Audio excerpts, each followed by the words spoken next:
Hello, everybody! If it's Wednesday, it's Warhammer, and that must mean it's time for another episode of Warhammer Weekly. Joining me, as always, is my one and only co-host, Tom. What's up, buddy? How you doing? Hello, friends. So it is just the two of us tonight. I apologize we're starting a little late. We had some really critical discussions that we had to have with one of Tom's kids. Had a parenting crisis. Had to call Vince in. That's right. To Don't worry, I got this. My years of experience had to come in and help Tom out. Yeah, no, it was great. He was able to put some things into perspective for my oldest son, and yeah. So we apologize for the delay. So we thank you all for your patience. Yeah, we were just having fun with trying to cheer up Tom's son, who's a good kid, and who I've known for, my God, his entire life. So, anyways. Tonight, we're going to talk about list building, but of course, first, we've got some news. How about that rumor engine? Yeah, how about that new Seraphon thing, right? Yeah, I mean, yeah, it's a Seraphon thing. But, Sure. like, we can be excited about that. But, like, the last Seraphon thing was a war band, right? Like an Underworlds thing. Yeah. Like, is that just what we have again? I'm going to hope for I'm going to hope for a Warcry related thing, because this feels like it could be either part of a base or a big piece of terrain or something like that. So maybe it could be a cool Warcry thing where, like, here would be a fun thing in Warcry that I don't think they've really explored yet. But you could totally do it because it's already part of the normal AOS game, which is putting down little terrain pieces when your warband shows up. Like, they summon in a little thing. Like, let's just go ahead and break that wide open and start bringing in. But this time it'd be like tiny terrain on a base. Think of it almost like an endless spell. Yeah. Maybe something you put down there in place of a fig or something. You know what I mean? I'm just throwing out ideas. That'd be fun. Yeah. Fun. So I'm always excited for more Warcry terrain. It could also be like terrain. By the way, the other option for not necessarily a Seraphon thing. Well, let me put it this way. It could easily be the terrain that is the next expansion for the Season of War. Because the next Season of War will be Gur, probably. Right. Where because the previous one was Thondia, it was clearly heavily delayed. We've now moved into Gur at the center of the Thondia is in Gur. No, they're two separate places. Gur's you're right. Gur is the whole place. We moved from Thondia to Gillet. There we go. I apologize. Gur is the plane. Yes. Thondia was the previous area landmass we were in. Now we're in Gillet. I apologize, everybody. Sorry. Too many different weird made-up proper names. Anyways, at the center of the wood, where the current Season of Warcry is happening, is a giant, awesome, crashed Seraphon spaceship. This is a Seraphon piece of terrain. Hence, the Season of War Gillet. Could be the new box. That's what it would be. Could be the new box. And this could be some of the scatter terrain from it. Okay, we got there. I was walking there, I promise. That took a while to work my way through all those names I do not care about. And that feels right. Mm-hmm. Like, that feels, and that's what I was wanted to get to. Like, that feels more right than another Underworld warband. Yeah. Exactly. I know how much you love the Incarnate of Gur. Can't get enough. Just can't get enough. I wonder if we might finally, like, to push this a little bit farther, I wonder if we might finally see some of the random monster BS that we've seen floating around. Like, since the very beginning of them exploring, like, the plains, right? Mm-hmm. Gur has always had that random monster, like, attacking things, like, moving. Yeah, like, it's been in the planar rules literally from first edition. Yeah, sure. Like, seems like this would be an appropriate place to put something like that. Maybe a dinosaur. Again, I'm just wish listing over here, but something like that would also not surprise me. Like, if they're playing with the Incarnate space, maybe they're going to play with this other thing with, like, battle packs that have monsters or something like that. Sure. So, yeah, I mean, we know we're going to get a new. Jesus Lord, I just kicked the crap out of my computer. We know we're going to get a new. We know we're going to get a new Season of War. Like, obviously, those will keep coming. We know it'll probably be Gillet. We know there's a big Seraphon spaceship in the middle. It doesn't take much to jump and say this could be terrain from it. Or yes, like, related to the new Incarnate, whatever it is. There could be a little control pod you got to go take over. Like if you use the incarnate, you got to place your little control pod on the board, and whoever gets near that controls the incarnate. Like they could play with the incarnate rules in some way and do different things. Just all kinds of options. Yep. Okay. So, what else we got in news? As an aside, it could be another Warcry box too, right? Because we don't have. Well, yeah, it depends on how far that out that is, right? Like all that would be. I mean, there will be more Warcry boxes, so yes. Right. That's always a possibility. Underworlds, we have a Nether Maze Corn thing. Look at this boy right here. Finally, we're producing some realistic body types. This is great. This guy I feel has a similar challenge to myself. He's got that. He's got a little. He's strong, but he's got that midsection. He could use some work, right? He's got it. Trying to get that more salad in your diet. You just gotta work on the core. Mm-hmm. It's all core strength. So this guy's fun. Like what a fun Khorne model. Continuing the long tradition of Khorne being completely shirtless for no reason. This Khorne's real. You think Khorne's enemy is magic? No. Khorne's real enemy is shirts. Yes. Right. So if for any of you that are middle-aged, maybe like us, and on any of the apps where they like all this, like not the dating apps, but like the swipey apps, like Reels and what's the other one, TikTok and stuff like that. Sure. There's always these advertisements for these shirts, like these fitted shirts for like the dad bods, and like those are the villains of Khorne, right? Yeah, like absolutely. the fitted dad bod shirts, and the Khorne's like, no, you must display your body in all your glory. Yes. Yeah, Khorne's about body positivity, absolutely. So, which is good. It's a good message. Yeah, this is a cool model. I'm excited to see the rest of this dude's Underworld's warband. Frankly, we got Firehammer guy. Who else is coming in here? Yeah, no, I want to run him next to the Stoker. Sure, absolutely. Just a bit like a big boy squad. It'd be great. Yep. So I think it's a cool model. Underworld's models are always great.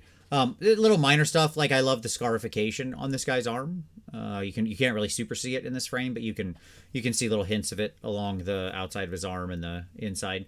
He's clearly a dude who's been burned and cut and stuff like that many times. So yeah, just good little details like that is always nice to see on the mini. So yeah, fun. Are those scars on his pecs like melted flesh, or do you think that they're trying to do hair? Scars on he has an armor plate across his right, but like you're right, but if you look on the edges of like the flesh, like not on the metal. Oh, you're talking about the little red that's out there? Yeah, like there's some brownish or some reddish, some tan, right? That's different than flesh colored along that spot. And so it makes me wonder, like, is that like melted scarred flesh, or are they trying to do chest hair? Or did the painter not have quite enough time as they would have liked to perfect this model, which is also possible. Sometimes these guys they're up against it on the deadlines. Fair. So could be all those things. Indeed. All right. Cool. What's next? And yeah, absolutely. And then so Golden Demon tickets? Again, we're talking about it again because they put up the second tranche of tickets, and guess what? Those sold out super fast too. Weird. I can't imagine imagine that happening instantly. Honestly, I was happy about it because it removes any temptation from me to fly over there in October. And it's just like, you know what? Let them have this one. I'm good. I don't need to be over there. I don't need to be losing. I don't need to fly 14 hours to lose. That's super fine for me. I can just drive 6 hours to lose next year. And so I'll be very interested to see what goes on. But yeah, I mean, obviously, I hope the lesson they take from this is that they can't do full-size Golden Demon events at Warhammer World. It just doesn't have the capacity.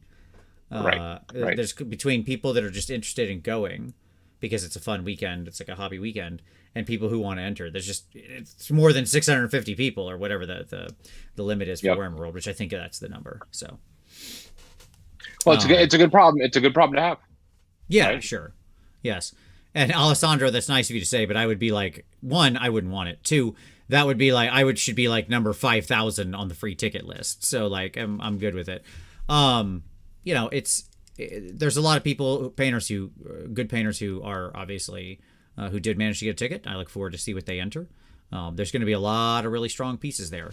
And I think it's just going to be, wonderful to see what people have, especially because a lot of the UK and European folks didn't get their entries out in March because they couldn't fly over to the US one.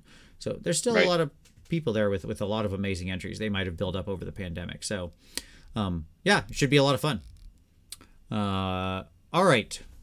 I think that's all our news, right? Yeah. It's not nice nice tight news segment. That's how it's done, Tyler. Sure. So, let's talk about some pick of the week. Tom, what do you got for everybody? What do you want to share with everybody? I'm gonna spruik something that's upcoming, even though technically it's not a pick of the week. There's a number of events that we have upcoming that I'm just gonna promote because we probably ought to do that. One is NashCon. NashCon is coming in strong, coming in hot. In a little over a week and a half. I know I may or may not have painting to do for myself, let alone for other people, which is going to influence. Well, one other person switched their list, so you don't have to worry about that part anymore. Yeah, exactly. Yeah, he's not taking what I was working on because I'm not going to get it done. Mm-hmm. But I still haven't touched my stuff, and I still have painting to do for me. So that's terrifying. But NashCon is coming up. I don't know if there's still a wait list for that or not. I know they sold out at one point in time, but it's one of my favorite events. I love the 2-list format. Vince, obviously you're going to be competing in the best painted. Yeah, correct. I'm not judging this year. Yeah. You're not judging this year, which congratulations ahead of time. That's nonsense. That's nonsense, and no way. No way. I've put my best work into it. That's all you can ever say beforehand. But so have a lot of other people. Indeed, certainly. And then we have Nova here in 4 weeks or 3 weeks? 3-ish weeks, yeah. 3-ish weeks, yep. And then we have just events filling out the calendar in the next couple months. So we'll have links to some of those below. Yep. So big stuff. If you're at one of those events, I hope to see you there. As an aside, I will say a couple things here. Adam and I will be releasing our new game this month. I'm not going to say any more than that, but it will be this month. I know when it is, but you don't know when it is, but that's how we'll keep it for now. But I do want to make sure we make ourselves available at Nova, because that'll be after this month, so it's safe to say there. So we're going to try to see if maybe we can do a little talk about it there or something, or whatever. But whether we're able to do that or not, I don't know. It's going to be a question of whether or not we can get the space. But either way, we'll try to make ourselves available. So if people are interested or want to talk about the game, since it'll be not long after it releases this month, we're certainly, both Adam and I will be there. Tom, are you going to Nova this year? I was, and then I'm not going to because of my new job. I have to travel to Chicago, so that's fine. That week. Yep, no issue. I didn't know if you were going or not. So the issue is, I don't think Tyler will be there either. So when it comes to the live show directly after the GW reveal, which will be the Wednesday show in like 3-4 weeks, whatever that boils down to, I don't know what's going to happen there, but we'll do something. Is that so? It's a Wednesday show. Yep. Because their reveal is on Wednesday night, like August 29th or something like that. 31st. Is that when it is? It's the 31st. It's 31st. So it is exactly 3 weeks from now. I'll be in Chicago, but we can talk. I'll actually probably be at Steve Herner's house, maybe. And so maybe I can dial in for that. We'll see. I'll probably do it all live. I may just rope someone else into it. So, but that's fine. Yeah. But I hope to see everybody there. I don't know if we'll do a whole actual live show like I did with an audience, like we did at AdeptCon. We're going to do that from now on. Unlike the Trapped Under Plastic boys, we didn't break all the rules, so I think we're okay to keep going forward. But at any rate, speaking of my pick of the week, now we'll wheel around to that. My pick of the week is for the Trapped Under Plastic boys, whose most recent episode went up. I'm going to be going to see them this month as well. My month is going to be a nightmare, a complete and total nightmare, where I will not be home at all. So expect many road shows this month after next week. So I'm going to go up and spend some time with them, and we're going to get some content together. It's going to be real fun and exciting. So looking forward to that. Check out TUP. They talk about that as well as a lot of other great subjects, as well as the importance of lore and whether it is important or not. Fun episode. Also, just a shout out, the Harder and Steinbeck airbrush that I talked about in the video this last Saturday, which is this bad boy right here. There is two versions of this, by the way. This is the colorful one, the pink and purple one that I would certainly want and I use. There's also a black and silver one. But this wonderful Infinity airbrush, where the proceeds go to direct relief for a local charity there that Harder and Steinbeck works with the three people who run the charity there, and take food, medical supplies, and other associated needs directly down to the border to refugees who are fleeing the war in Ukraine, help them get set up, help them get their basic needs, as many of them had to leave their homes without anything but the clothes on their back, as it were. So if you're interested in picking up an awesome new airbrush and helping a really worthy cause with no middlemen, no money going anywhere you don't know, it's all going direct to relief. This is a great way to do it. So check that out if you want to see more about it. The Saturday video about leveling up your airbrushing, I talk about it. Okay, cool.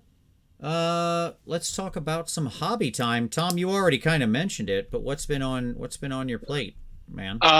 Lots of work. I'm doing like 4 jobs right now.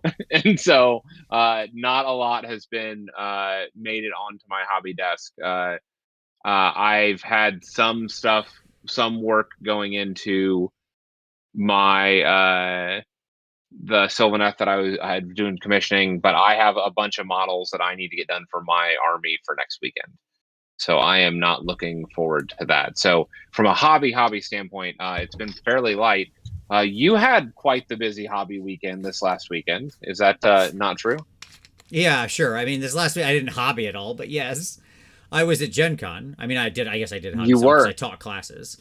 Unfortunately, I can't share my screen easily when we do this kind of stream anymore, because otherwise I would show the ridiculous treasure trove that was your take home.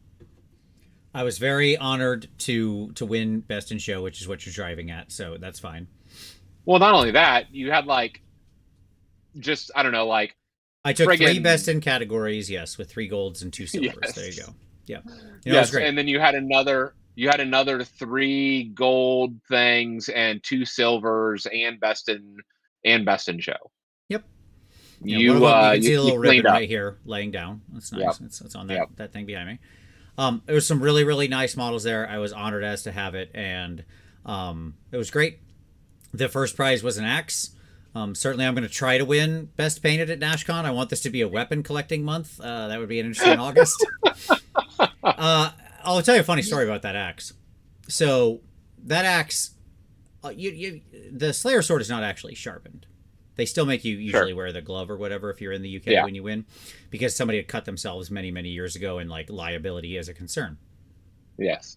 And that axe, though, they handed it to me, and I sat it down like I was holding it carefully. It's an axe. I'm not going to just swing it around, right? And so I was sitting beside me, and I was talking to people, and then I went to pick it up, and I kind of like my hand also touched the front of it. And it was a fully sharpened weapon. Like, I could have turned around and just beheaded somebody with that thing. It was ready to go. Okay? Amazing. Amazing. Like, full-on combat ready. Yeah, it was very funny. So I immediately put the, like, slip cover back over it because I had to take it out of the place. So that was very funny. But yes, thank you to Lynn, who runs everything there and who does an amazing job with that whole competition. And I encourage people, if they're going to be at Gen Con, to keep building it and to keep growing that event. So yeah, good stuff. Hobby time for me right now. I'm working on a thing I can't show, right, but it will show up in a video. And also, I'm finishing up a couple things for my armies, which are of no consequence. Basically, it's just like for my army for NashCon, which is just some bases I need to do. And I'm also working on this terrain.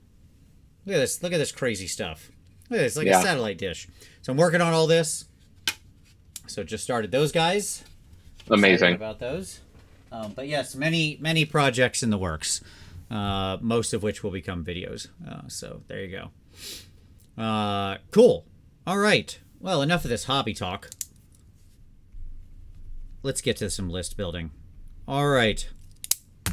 So today's show, our main topic is all about list building, which seems like maybe a boring topic, but I think it's actually a great topic. I think it's interesting. Tom. I could talk about list building all night long. Yes, I can do this all day. I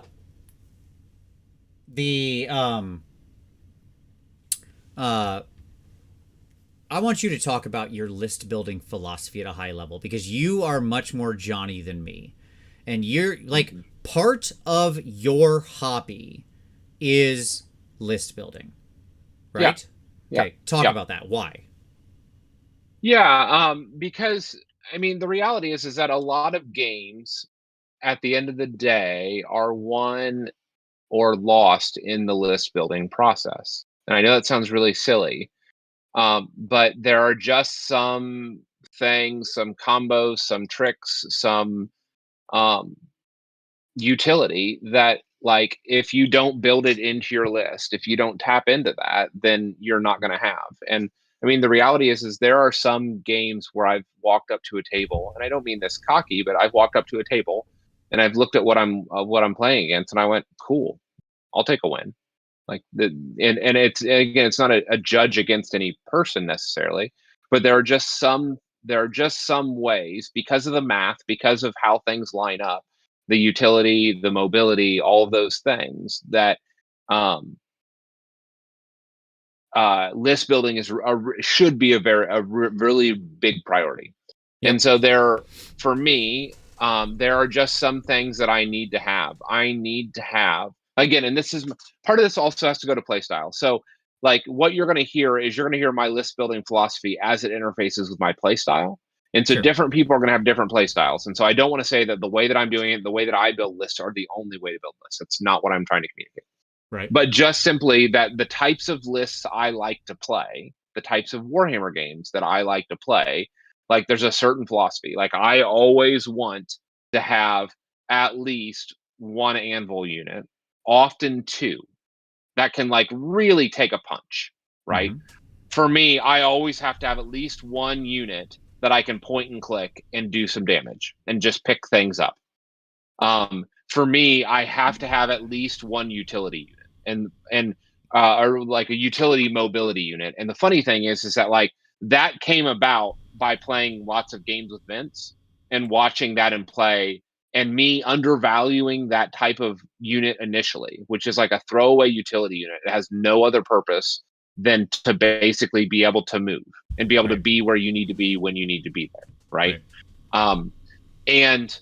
I just learned after losing games to those units on the table that those are things that I have to have on my table, and I normally need to have at least two of those, if not three, in some way, whether it be like heroes that have a high mobility, or throwaway chaff units that can double also as a mobility unit or something. And so there are just a bunch of boxes that I have to tick. Now, another box that's been added to that is, can I complete all of my objectives or all of my battle tactics fairly reasonably with my list? There are some lists that people build that you just can't complete all your tactics reliably. Mm-hmm. And that's and now in the new world, that's a liability. Yeah, no, I think that's all good. And I think that, so Arturius in the comments said, is list building like book openings in chess, in the sense that there are always correct things to do in certain contexts, and executing those correct sequences is the first part of winning the game? And I think the answer there is mostly yes, because you can have lists that just fail to get past the post on having the necessary components to compete. Now, if your list building goals are, I want to build a fun list with the toys I like to use, or Sure. had a narrative or has a particular narrative bent to it, then you don't need any advice on list building because you already know how to do that. If you're building like some narrative list meant to replicate some army from the story, then you're just going to put those units in there. If you're building a list full of fun toys that you want to use, great, then do that. No judgment. There's nothing wrong with that. It's just you don't need any advice on that. Use the things you think are fun, right? So when we're talking about this, we're talking about in the context of like, I want to have a list that is competitive. And that's all I mean. Right. Not winning. You can't, like, there's no, you can build a list that will fail to be competitive. You cannot build a list that will easily win and go 5-0 in the current iteration of the game, in the current world. There's just too many variables, too many other things going on, too many, sort of rock, paper, scissors. But you can say this gives me a good chance of being competitive in most games and most matchups. Yeah, that's what you can do, right? Yep. And there are some, like, there are two different philosophies often to list building. You see people deploy this more often than not. Either they take a specialized trick approach where they see something that's like really neat tech, or it's hyper efficient or something like that. Oftentimes people talk about this like in a derogatory way of like a one trick pony, right? And they double down on that and they go all in, and that's their strat. Okay. That's one approach. And then another, which is all we'll often call it like a skew build. Yeah, sure. Right. Yeah. And then the other build is what I would say, and I think that this is the more reliable one. In general, this is the type of list that wins more events, is a generalist build. And so it is a build that covers all the bases, can do lots of things. It has redundancy. Like one very common mistake is not having enough units. A lot of people build units that are like extra reinforced and stuff like that. And so they only end up having like 6 units on the board. Right. Or 7 units total. And the reality is that like that's not how you win Warhammer. You win Warhammer by holding objectives and doing battle tactics. And you need enough units or removing your opponent's ability to do those things. And removing your opponent's ability to do those things. And so you need to have enough units to be like playing the exchange swap game. Sure. With the opponent of like move a unit up, let them take it, then you take like that exchange, back and forth while you're doing all of those other things. And so it's if you can have enough units to do both of those things, you need to. Yep. So list building is really important, and I think a lot of people recognize that. The problem is, how do you do it? Like, especially if you're a newer player, this is a very challenging component of the game because the base book gives you like sort of some guidelines, some rules for what you have to include in your list, like 1 hero and 3 battle line, and you can can't have more than X of these certain things, right? Yep. And neat. That's completely unhelpful for what we're talking about, right? Like those are the fundamentals of just the construction guidelines, but that has nothing to do with building a competitive list. So let's get into it. Okay, as we said, I do think it's one of the most critical steps you undertake when playing a game, especially if that game's competitive. Okay. Can I jump in real quick? Yeah, go for it. Ramon had made a comment about, like he took a shot at me because he said, well, now you're talking checkers where we were talking chess before. Realistically, in AOS, you're playing both games simultaneously. Yeah, sure. Right? Where there's the trading game of checkers, but you also, but the objective game is the chess game. Sure. Or not the objective, or the objective / battle tactics game. And you're trying to actually balance both as you're going across the table. Sure. And I think that's where a lot of people get hung up, is that you need to be able to do all the things. So that's where we're going to talk about. Well, you don't need to be able to do all the things. You need to have a plan. I'll talk about this in a minute. Sure. You need to have a plan that utilizes the tools you have and is aware of the tools you don't. Yes. Yeah. Yep, that's fair. Yep. Okay. So, as I said here, your standard is 2,000 points, and army construction rules are fairly loose. Like, that is to say, you can easily fill all of the requirements of a list that it says and have, like, 1,600 points left. Right? Yeah. Or more in some armies. Now, I think the two primary ways you end up seeing points is 1,000 and 2,000. So 2,000 being the standard solo play or like sort of ETC style team, and then 1,000 being your doubles list where you each bring 1,000 points, or if you're playing smaller games. There's not a lot of 1,000 solo events anymore. Yeah, not really. Now, to me, most of the rules here are going to remain the same, regardless of the size you're playing at. You just, if you only have 1,000 point list, you have a lot less space to play with, so you're going to have less rolls, but you're still trying to pass a lot of the same bars, right? The same milestones will guide you along. You just likely have more deficiencies, and you need to be aware of those, right? Where your limitations are going to be. Okay? Yeah. All right. And yes, we will talk about that, Curran. So you need to theoretically, fill multiple roles, and we will go into these in detail in the coming slides. But hammer, anvil, utility, mobility, chaff, and so on. Okay? Yep. You are correct, Alessandro. It's 1 leader and 2 battle line in a 1K instead of 3. But you also need to think about the current battle plans and the associated battle tactics, like the 8 basic battle tactics, which is all you should ever be running if you're going into a tournament, because all tournaments should be banning the book battle tactics. I was happy to see Rob's team come to that same conclusion in their Monday show. I was happy to see Simon finally flipped over to our side, to the side of truth, justice, and balance and fun. So you need to think about Galatian veterans, which are potentially risky by inclusion, right? Like, what are you risking by having those things out there, right? Most of list building isn't an affirmative exercise; it's a Socratic exercise. Yeah. And what I mean by that is you're asking yourself questions. Okay? I think a lot of people say, well, I want to take this, I should take this, when what they should be asking themselves is, what does this thing do?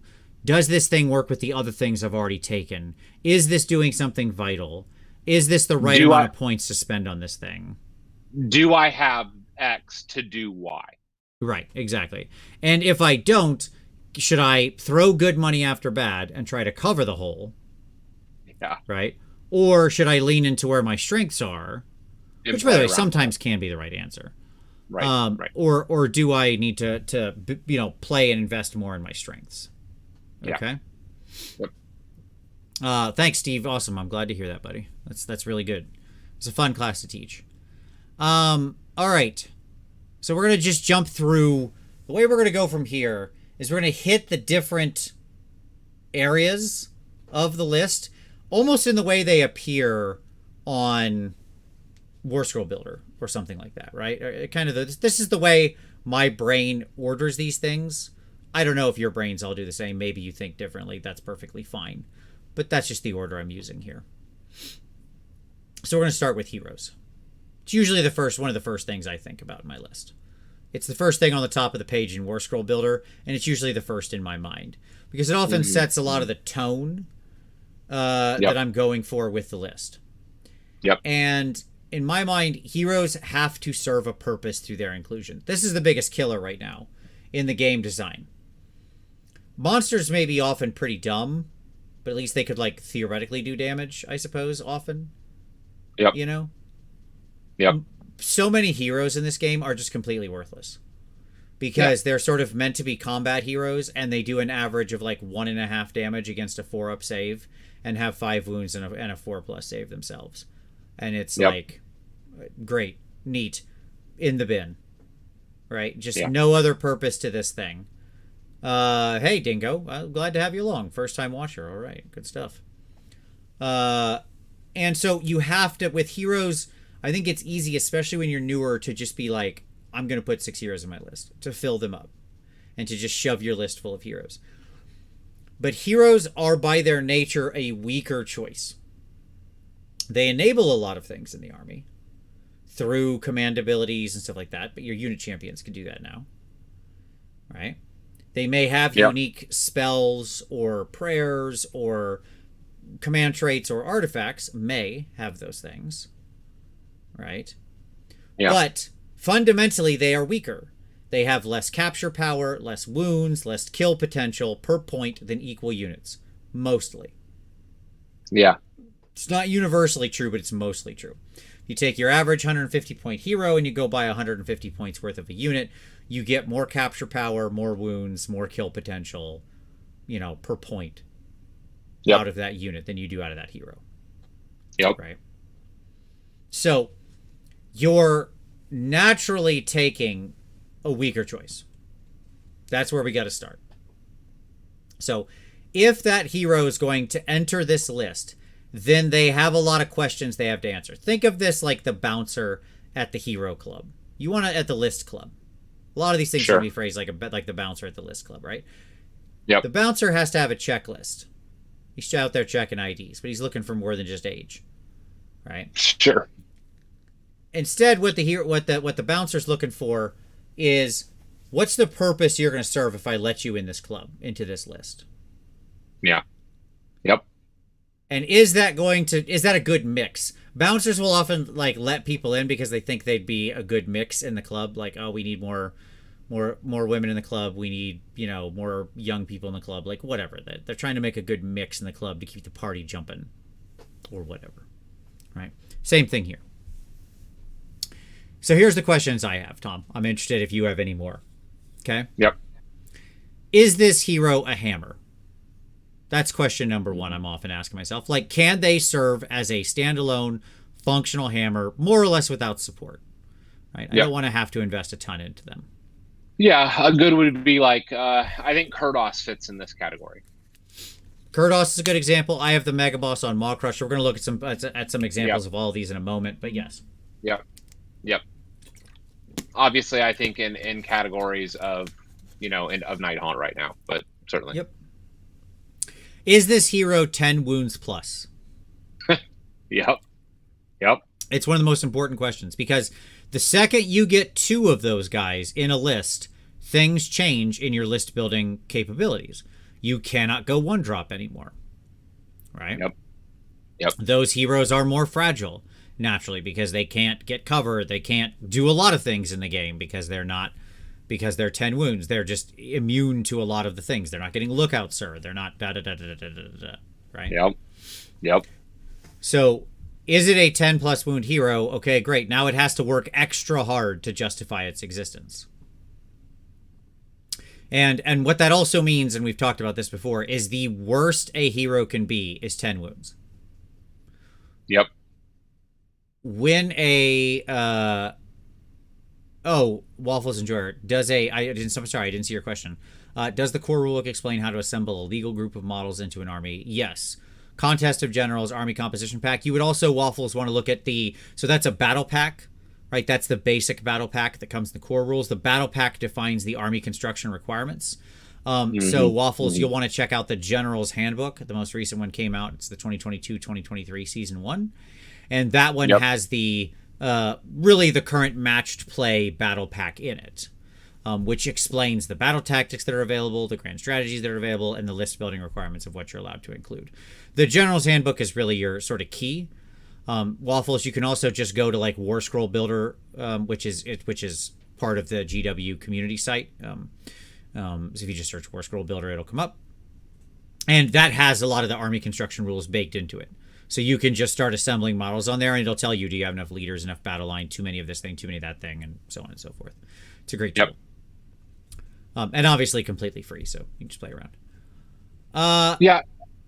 And just a heads up, just because something is 10 wounds, for example, at that worst wounds marker, if they meet some of these other things, like they are a real hammer, they do provide real utility, they have real survivability against ranged stuff, then if all of those, if you can check all those boxes, then they're fine.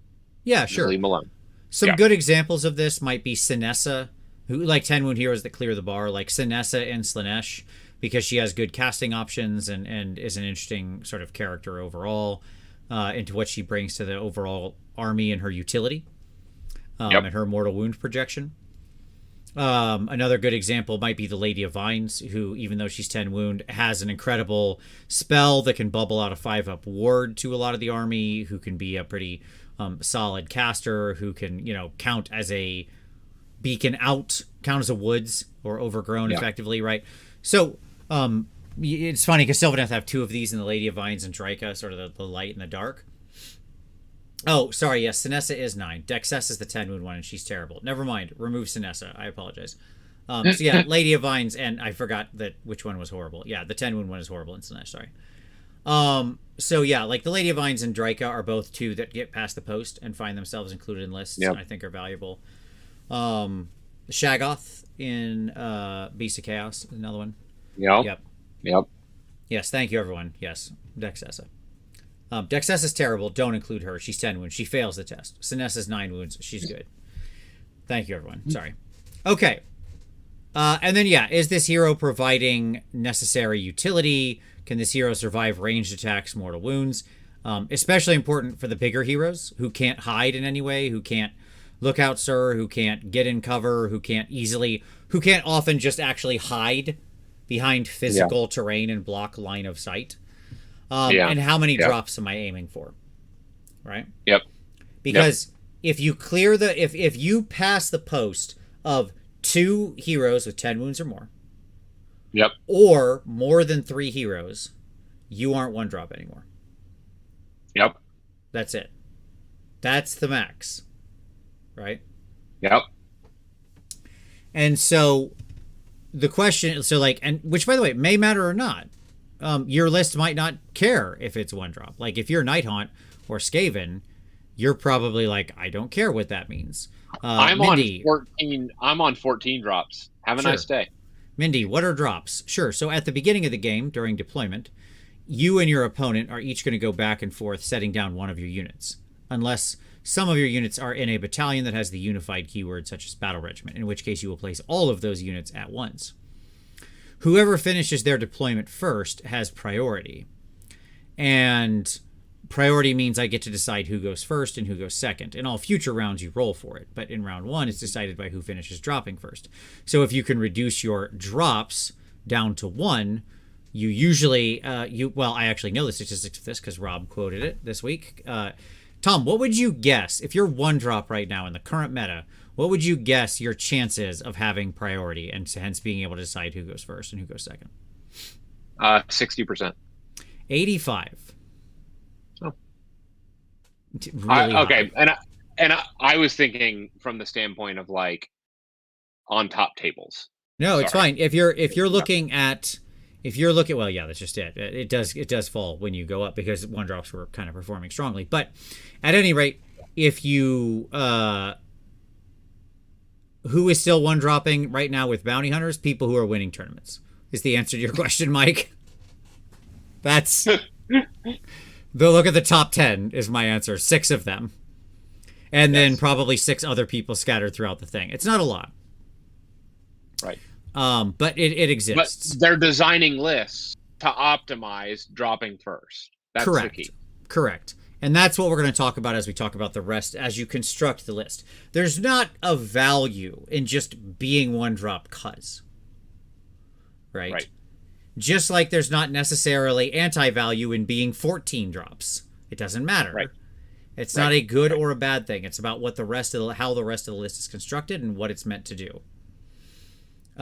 So you can be any number of drops. You just have to understand what's going to be happening and the choices you're going to have to make, right? So, for example, if your strategy was some kind of alpha strike, it could be an alpha bunker where you're trying to pin them in their deployment zone. It could be a lot of ranged DPS where you're trying to shoot real hard, remove any potential threats. Well, you might want to be super low drop. 1-2 drop. Right. Because you want the priority choice so you can choose, right? Where if their army is never going to get to you or do anything to you in the first turn, hey, let them go. Knock yourself out. Have the first turn, right? But if you think they pose you any threat, you can just seize that priority, go first, and execute the things that are scary to you, right? Yeah. Okay. Those are just some examples. But again, it's certainly not only that. Let's talk about some of the heroes that in my estimation clear this bar. Okay, so I got a selection of 4 here, Tom. Yep. Okay. Yep. But there's obviously a lot more. These are just to spawn discussions of different types of heroes, right? Yep. Mega boss on Maw Crusher. I mentioned him already. He's a beast. He's like the beast of beasts. Not only is he a hammer in and of his own right, who can usually lift almost anything he touches, especially on the wall, but he's also an incredible utility piece, right? He's ticking multiple boxes because he's making the whole army move at lightning speed, right? And just he turns the entire army into a threat. He turns, because hammers are only valuable if you can deliver them, if they can get them to the nail they're trying to hit. And what he does is that. With himself and other units as well. Yeah. Right. Yeah. So incredible piece, incredible hero, like obviously totally worth it. You rarely see an Ironjawz list without him in there. Now, partially that's because Ironjawz only have 7 units, and you see most of them in every list. But I mean, he's a pretty big staple for that reason. He's more than 10 wounds, but he's a hammer and he provides utility, so he's cool. He checks the boxes. Morathi. Okay. Morathi's not in every daughter's list, certainly. She's not an auto-include anymore. But she's good. She does something that nothing else in the game does. Which is the other thing I wanted to discuss. Yeah, so explain. Go. Yeah, so I mean, her item, or her, one of her abilities makes it so that she can't take more than 3 wounds per turn. And so what she does is she forces the enemy to make a decision at the beginning of the game. Yep. And the decision that she forces the enemy to make is this: are you killing me this game or not? Mm-hmm. Okay. Because what she does is she says, if you don't proactively put 3 damage on me every phase, I might ruin your day. Right. Okay. Because I'm gonna be, if you don't put me 3 wounds on me in every turn, my turn, your turn, each round, then I'm gonna be there till basically the end of the game. Yep. Okay. And so she forces a decision on the opponent or a play style, because the enemy doesn't need to do that if they can just move away from her, if they just ignore her. That's one option, right? Is you just play around her, because she can't be everywhere on the board, but she forces a decision. Yep. She brings a lot. Morathi is one of those sort of ticks every box. She is a hammer in her Shadow Queen form. She's a caster in her little baby form. She brings utility through her command ability. She turns bow snakes into utter nightmares, but she can also turn melee snakes into blenders. Yep. And she's a hammer and an anvil. Yes, because she can't die. Because she can't die, and so you can actually pin 2 different units with her on both sides. Yep. Because both of them can go in and hold enemy units. She's also quite fast, with a massive fly speed, so she ticks mobility. She's mobility, utility, hammer, anvil. Yeah, she does all of it. Yep. But she's the best way I describe it is she's like a surgeon's scalpel, right? In the wrong hands, she's just going to be clumsy. Mm-hmm. Right? Because they won't know what they're doing. They won't deploy her correctly. They won't put her in the right fights. They won't put her at the right range. Yep. If you put her at the wrong range, the decision of do I remove her or not becomes really obvious. Mm-hmm. You need to set her up. If you're using her, you need to put her in a place where they have to overextend in order to engage her turn 1. Right. My next example here is the Knight Incantor. This humble little Stormcast hero. Yep. Beautiful sculpt toy. There's 2 different sculpts for it. They're both gorgeous. This piece of artwork, by the way, from Soulbound is so epic. Yeah. This is the one I had to pick. Of course. God. Of course. This is a little 125 point Stormcast hero. He went down. He used to be 140. Yeah. But it's rare I build Stormcast lists without one in it. And the reason being, the Knight Incantor shows up with a Dispel Scroll. Once a game, right, she can go no. Yeah. And just say no to a spell. As long as that spell isn't unbindable or whatever, which that stuff does exist sometimes. Oh yeah. Yep. there are things who can generate unbindable spell casts. Yep. Teclis can do it, for example. Sure, Thankful if he I rolls have. on his like 13. Yes. Yep. Thankful can. Night Haunt have the ability to push out an endless spell. Yep. That's unbindable. Yep. So, but other than that, that Incantor can just swing a game because you don't usually need to shut down every spell they cast. There's usually one spell you need to shut down they cast. And if you stop that one spell, it can usually swing the game in your favor. It's that one teleport that they needed. It's that one Nefrada's what is it? Nefrada's mist form on Blood Knights that are Mystic Shielded on a 2-up unrendable. Or it's that one very Purple Sun that's about to come careening into your castle. Sure. Yep. Right. Like Purple Sun careening into your castle at the strategic moment that it needs to go in. Yep. Yeah. Yeah. And what makes her worth it to me is, I mean, she's still a normal caster. She can still, do magic stuff. She still has all the standard utility of a caster. I would point out, like most Stormcast heroes, she's also relatively tough because they have high armor saves. 3-up. Yeah, exactly. Yep. And so, but that utility of that scroll is what makes her worth it. That's what puts her over the line. So when I'm thinking of my Stormcast lists, I go, all right, how am I going to fit one of these girls in? Right? Because most of the time I care about the enemy's magic, and this stops it. A good example of and then finally Sigvald is another example. So Sigvald's there because in something like Lurid Haze, so this is about connecting up to the broader list and your broader strategy. In something like Lurid Haze Invaders, where he can go off table and then ambush on, and he has a built-in +3 to charge, suddenly he's landing that 9-inch charge on a 6, and he is an extremely reliable hammer because he makes a lot of attacks. His attacks ignore after saves, ward saves basically, and he has a high rend, right? Like he is more or less just a very tough hammer. Like he's tough enough to be good. Like he's on a good save profile with a ward save. But his hammerness means that he becomes this horrible distraction piece running around your enemy's back lines that they have to deal with. Right? Yep.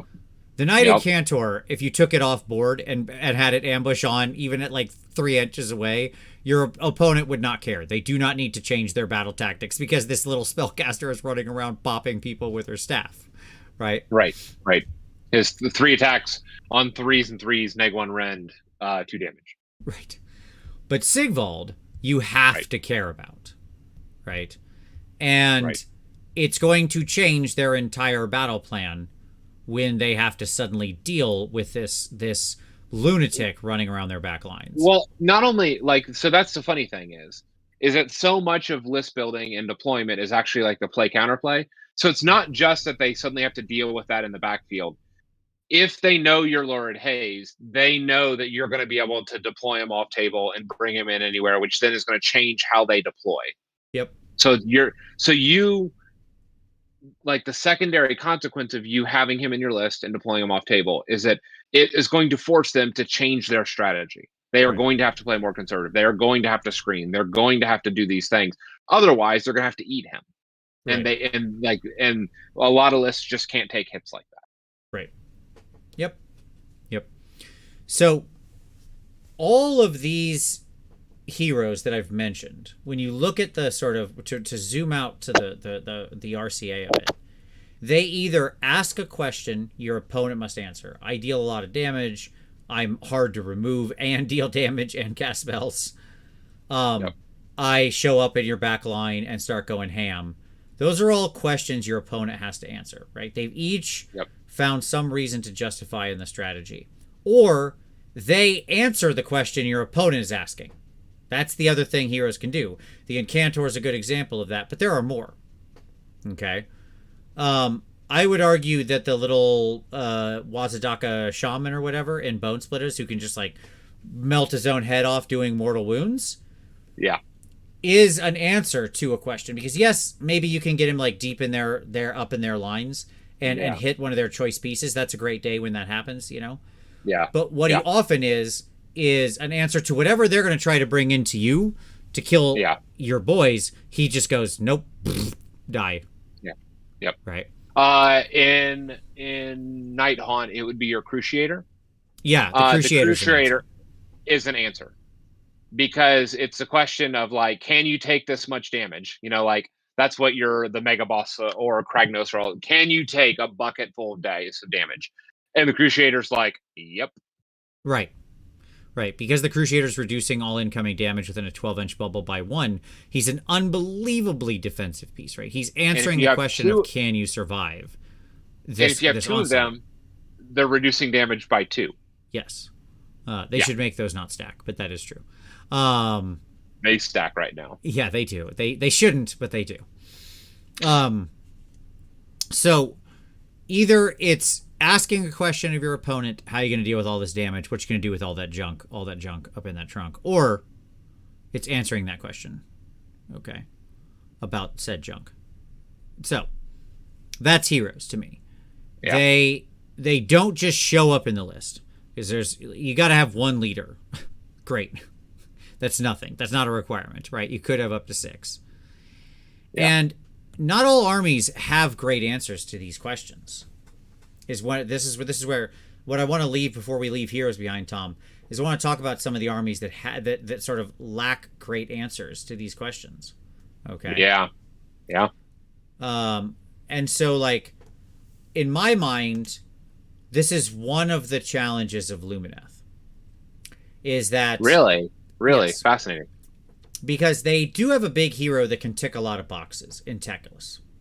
Now, he's relatively fragile until protection goes up. So, like, if he's in the list, he's also a big hero, right? So if he goes in the list, it's like, okay, maybe it's him and like the Cathalar and I don't know, a Regent or something. I don't know, whatever. You know, pick your third hero. Yep. And, you know, maybe you can get those drops down. But Teclis is real sensitive to the alpha, especially the ranged alpha.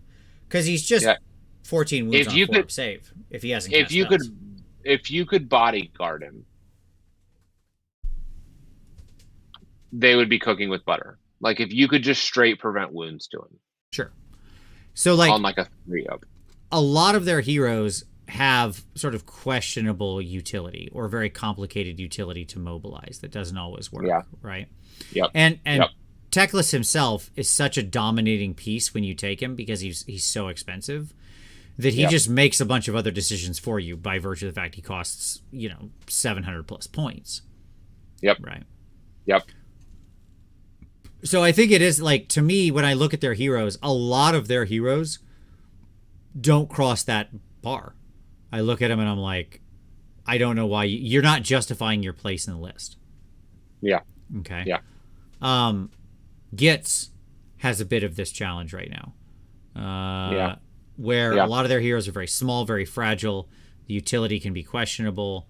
And you oftentimes feel like you need a lot of them because they're like so cheap, but then with Gitz, you have to accept that you're going to like go up to 1 million drops or something, and just kind of have a lot of bodies, and they have a lot of heroes like the Dankhold. That's a complete loss.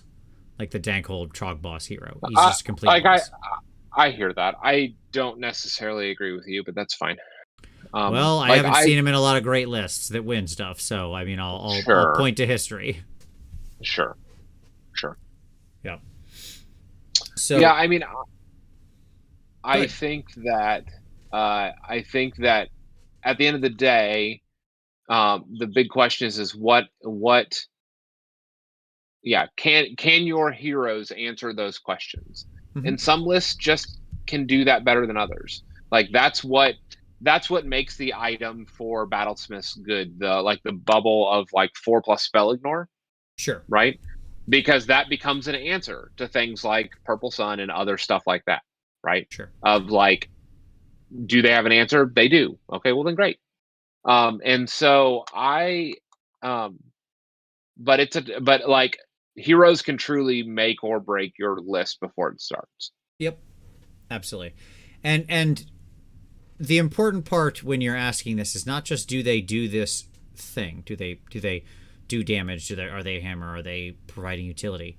It's, are they doing that in the list you're putting them in? I will give you an easy example. We mentioned this on the show previously, but I think it's really valid to say. A lot of people were very excited about Guard of Steel Soul when he first came out, because he has this big 5-up ward aura around him, right? Yeah.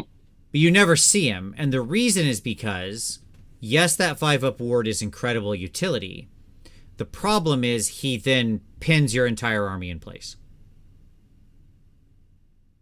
Because he's so slow, and you want to be moving with your Stormcast units very often as like independent operators. They need to all be kind of around doing whatever they need to do at various parts in the board. They don't rely on a huge amount of synergy to really hit their maximum efficacy, right? Right. Whereas he wants you to shrink up and play tight, and that's not how Stormcast want to play. How many lists want to operate. They want to be out. You got a unit over here. You got a unit over here. You're kind of hitting these things, doing these things, challenging at a lot of different points on the board. Stormcast are the best when they're sort of mobile and using all of their abilities. Yeah. And so that's the problem with Gardas, is he just runs, even though his ability seems great, his strat runs counter to how Stormcast tend to win the game. Yeah. Right. So, is that like this? He's is the great problem. to anchor. He's great to anchor a point, right? But that also makes you, like, that anchor is also a drag. Yep. Right. And that's the problem. If you start just you have to ask this question every time: is the next hero also providing enough utility? Because you can get in a place where you're just stacking utility on buff on buff on buff.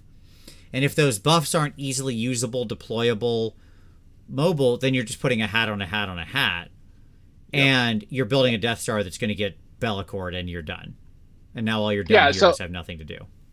Like, a great example of this is this is one of the weaknesses of when I was running Night Haunt as a Hero Hammer Night Haunt, is that the Hero Hammer Night Haunt structure that I was running in was incentivizing a tight play, a tight bubble play, and it kept everything super tight. And so the challenge of that is that, like, it doesn't play like 6 objective, scenarios well. Sure. Or like scenarios that have objectives that are dropping like midway through the game. Yeah, sure. No, your love is like a Realmstone Cache, where it's 1 point in the middle that everybody wants to race to for the first 2 rounds, where you can just multi-charge the heck out of everything. And I'm like, oh, we're all going to the center? Yeah, let's go to the center. Let's do this. Right. Yeah. Okay. Let's talk troops. Troops should have a role. Now, you must have 3 battle line, of course, in a 2,000-point game, or 2 battle line in a 1,000-point game. But roles. Let's define what this is. Let's actually get into this for folks. Hammer. A unit to find a place in your competitive list, they must have 1, and ideally they should have multiple. Okay, but they got to have at least 1. So here we go. Hammer. It's your damage dealer. It removes enemy units and problems. Goal is to trade up. Right? The hammer always wants to be killing more points than it's worth. Yes. Okay.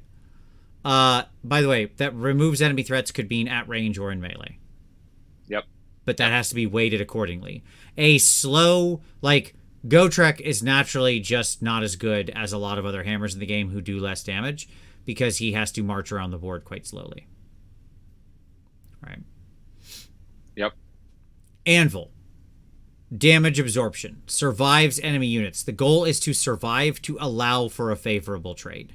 So they come into you thinking they're going to win. They don't win.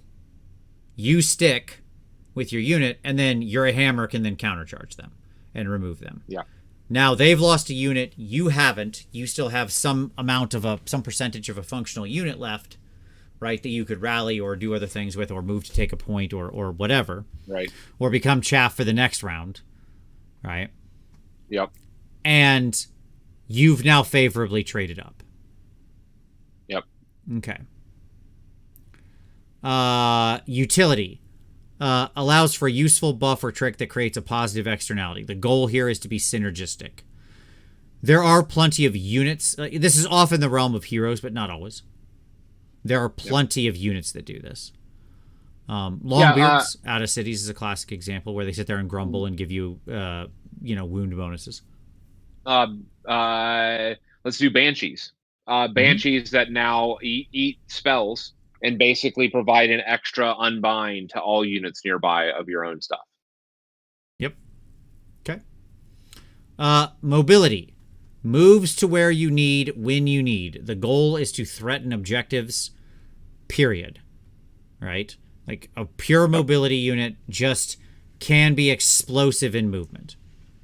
Now, sometimes that can come through other tricks, like mobility might be generated through other things in the army, teleports and things like that.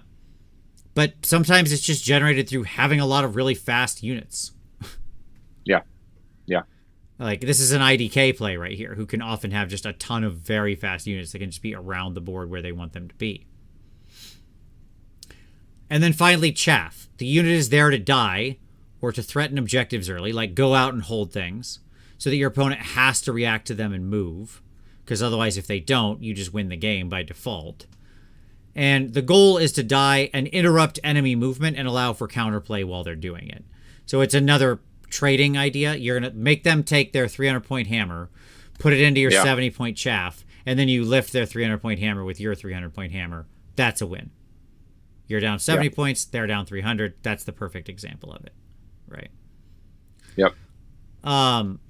Chaff has a subset that I didn't put here, but called deck chair sitters, who might just be their job might be to like chaff in round one, but then if they don't die, they just fall to the back of the party and sit there on your home objective while the rest of your army. They'll sit on a home objective. They'll zone out, so they'll push out any enemy droppers in the backfield. Yeah, deck chair sitters are like board control, effectively. Yes.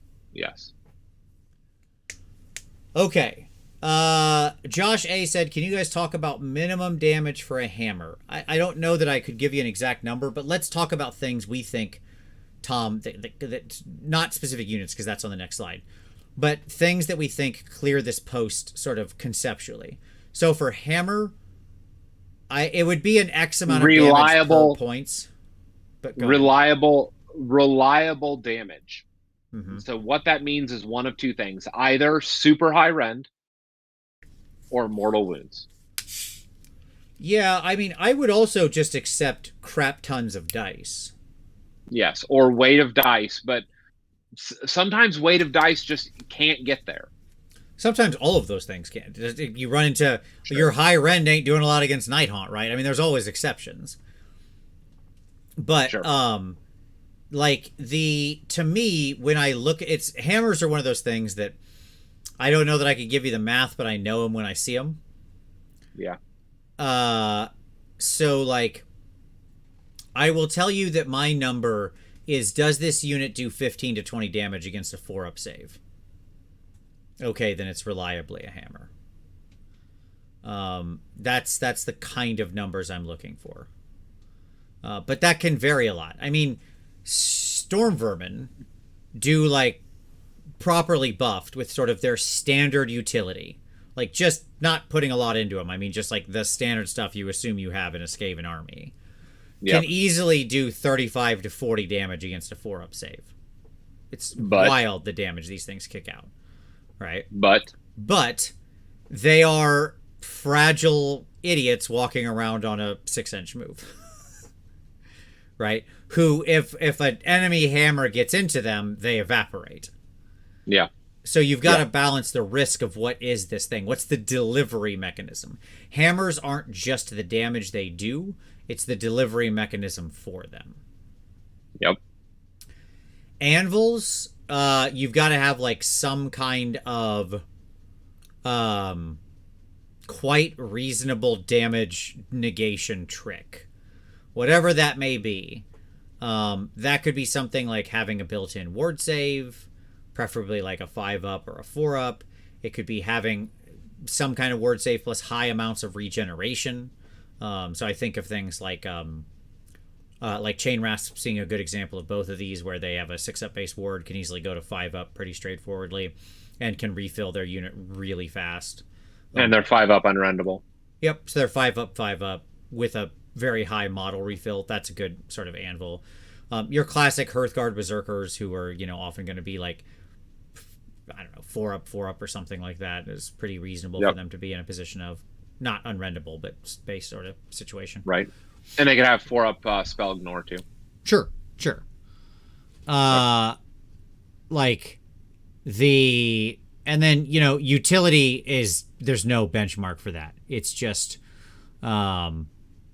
utility is it doing something strategically that you value, right? Like, that is to say, is the utility it creates for your army. Like you mentioned the Banshees. In the current world where there's a lot of endless spells floating around, being able to consume endless spells very easily, okay, is probably an extremely high utility. If tomorrow there were no endless spells like there were pre this GHB, their utility falls like a rock. Yep. Okay. Yep. Mobility to me means this one I can actually put a number on. Either a built-in teleport or a 14-inch move, preferably with fly. That's mobility. And it is shocking how many units actually pass that bar. Yes. And then chaff is just, most of the time, chaff does come in slightly 2 varieties. Most of the time, chaff is there to just die, so you want it to be as cheap as possible. Like, as absolutely bargain basement bodies for cheap. So, like, the benchmark there is less than 10 points per wound. Yep. Okay. Like, if you're paying more than 10 points per wound for your chaff, then it's either bad chaff, or it needs to fall into the other category of chaff, which is like pseudo anvil chaff, where it can withstand anything in the enemy army except their hammers. Yeah. A good example of that is like chain rafts. Chain rafts are 11 points per model and like 11 points per wound. So they are higher than that number, right? But because of that 5 up, like those 10 wounds can get stretched out pretty far. Yeah, I'm thinking of like what are they called? Drake Spawn Knights? Yeah, that's right. Like, they're 120 points for 5 dudes. That's only 10 wounds, but they're on a 3-up save. And they're on a cavalry base, which is a high value base because they come in units of 5, so they can stretch out real far. They have mobility 8 or 10 maybe. They're 10-inch something move, like that. Yeah, 10-inch. Yeah. So they're fairly mobile, not a high mobility piece, but mobile enough that they can they're good. That they can get out of the way after they've chaffed. Right. And then so Mike said like prosecutors. Yeah, prosecutors are another one I would put in there as like an like chaff that, even though you're paying way more than 10 points per wound, they still are completely valid as a choice because, again, they have a 3-up save base, they're flying, they can space themselves 3 inches apart, which creates an utter nightmare for your enemy to move around them, though they can charge through them, so be careful on that regard. But it will stop their movement out a lot pretty easily. Yes. Right. So yeah, either you have like, there's sort of the 2 categories I would call it, just like complete meant to die chaff, which needs to be as just bargain basement cheapest chips as you can get it. Yep. Or pseudo anvil chaff. Yeah, Ramon called them pinning chaff. The trick is, if they get touched by a hammer, they still evaporate. Like, as good as your 10 chain rasps are, or your Drake Spawn Knights on a 3-up, if a real hammer hits them, they're still just as dead. Yeah. Right. When that cabbage comes in. Yeah. Like barring mathematical fluke, they're gone. Right. Right. And so you don't want to over-invest in these things. You still need to understand their limitations. They're there to stop other units who aren't the enemy hammers from piercing your lines. Okay. Yep. Need to determine your Galatian veteran risk. We're going to have a whole slide on this coming up. We're going to deep dive on that one. Again, when you're thinking about your troops, 5 units is the max for 1 drop, unless you're using one of the book-specific unified battalions, in which case you're not actually 1 drop, because none of the book-specific ones let you put your whole army in there, with the exception of Bosses of the Stomp in Sons of Bahamut, who can do all their Mega Gargants in one. Though that's sort of an unusual build for them now. But once you cross the 5-unit threshold plus a monster or artillery, so you can have like 6 units total, but 5 troops. You're just not 1-drop anymore because something has got to go in something else. Yep. Right? Now, not all armies have. Does a cabbage really lift a unit of chain rasps that easily? Oh God, yes. It's not even close. If there's a cruciator at their back, no. Even with a cruciator, it's still mathematically favorable for him to lift a unit of 10. Certainly. Yeah, I would agree with that. With that. Now, a unit of 20 or 30? No, he probably won't. Well, no, a unit of 20. I had a unit of 20 laugh at like Kragnos. Like, yeah, sure. All that's just a joke. But I've also had a unit of 10 Graveguard lift 20 chain rasp too. So that happens too because math swings the other direction. Yeah. But if you have a cruciator or 2 at a 10 chain rasp back, like they will, like that cabbage will bounce against 10. Sure. Again, it depends on like a kitted cabbage with like flaming weapon on because he happened to take the book because he's a true suicide machine and he has the +1 damage buff. That guy is a screaming nightmare. Even at -1 damage, he's still coming in hot for like 3 damage on all his main attacks after the neg 1 to hit, right? The And debuff, so, right. That's you can ignore all that rend you want. It's just like a couple of those attacks will get through, and if 3 of them or 4 of them go through, the unit's gone. That's it. Yep. Because he's also going to do mortal wounds when he comes in and stuff like that. So. Yep. Okay. You don't need every roll, but your strategy needs to account for what you do and don't have. So there are armies in this game that just don't have chaff. We mentioned Lumineth earlier. Sons of Behemoth. It's not a thing. You only have 4 units in Sons of Behemoth. There's no extra units you have. It's just chaff isn't a thing. Yep. So you need to have a deployment, a strategy that says, I'm going to be okay not picking my fights every time. Or, here's my sacrificial piece. Okay? Like, I took this one Mega Gargant, and he's actually going to be the bait. I expect him to get charged. He's going to go out front, be on the front of my line, and act as, quote-unquote, like, super heavy chaff. Right? Yeah. His point is to be an anvil that just gets charged and gets jumped on so that the other giants can come in from behind and counterstrike. Yeah. Okay? Yeah. So you've accounted for that fact. Like, I'm not going to get to pick my fights, but I'll sort of force them and incentivize them to come attack the guy I want them to. Yep. Right.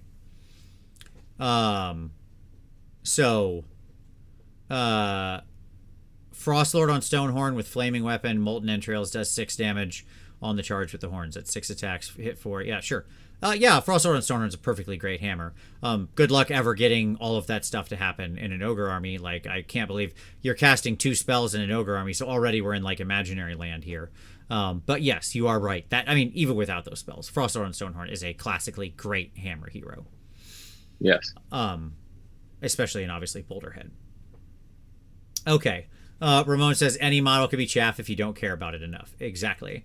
We talked about the IDK play of using your Eidolon as bait, as chaff. Yeah. Right. Or if you don't have any chaff in your IDK army, your boat has to stand in as chaff. Just use your boat to physically block them. I've used my gnaw holes before as chaff, because that's just impassable space that people can't land on or get at. Right. Yeah. So like you sometimes might need to stretch a little bit. If you don't have mobility, that's one of the toughest things to lack in this game. But if you don't have it, then you need to think about very carefully about your movement and like where you move every turn, because you don't have the get out of jail free card. Right? Like somebody with a super high mobility can just accidentally move their army and go off, make a bad decision chasing something in the corner of the board, and then be like, oops, okay, I actually want to be over here. No problem, I'm over here now. Yep. Right? Yep. But if you're playing like a Nurgle army that's all foot-slogging dudes at 4 inches and not like the Nurgle Air Force, you don't have mobility. So every movement decision you make, you need to be thinking not just what am I moving, where am I moving this turn, where do I need to move next turn and the turn after that. Yep. Right. Okay. All right. Boop, boop. Sorry. So here I've kind of given some examples of some fun different things. So hammers, anvils. Some of these guys can play both roles, a little into both spaces. Like Blight Kings. They are hurt by being Galatian veterans. We'll talk about that on the next one. But a unit of like 10 of these guys can be still a great anvil. A unit of 5 of these guys, if used properly and protected, can still do quite a lot of damage, especially if your opponents are playing lower wound models. Yep. And fulminators, super tough hammers. They can sit around, easily be on a 3-up, 6 wounds apiece. Unit of 4 has 24 wounds. They can have a 6-up ward if you're in hammers with their battle line. And they're not Galatian veterans, so nobody's getting bounty hunters against them. You know. Yep. Again, great stuff. Rat Ogres. Rat Ogres in a unit of 4. 24 wounds on these lunatics. They count as 2 each for objective capture because they're 6 wounds apiece. You know, base 4-up save, but they also heal a D3 wounds every round if the master molder's near them or a pack master, and if the whole they're not GV. Unit, they're not GV, so they can't get hit by high the bounty hunter damage. And if you've got the master molder on a 3-up, they just come back the whole unit. That's a high value hammer.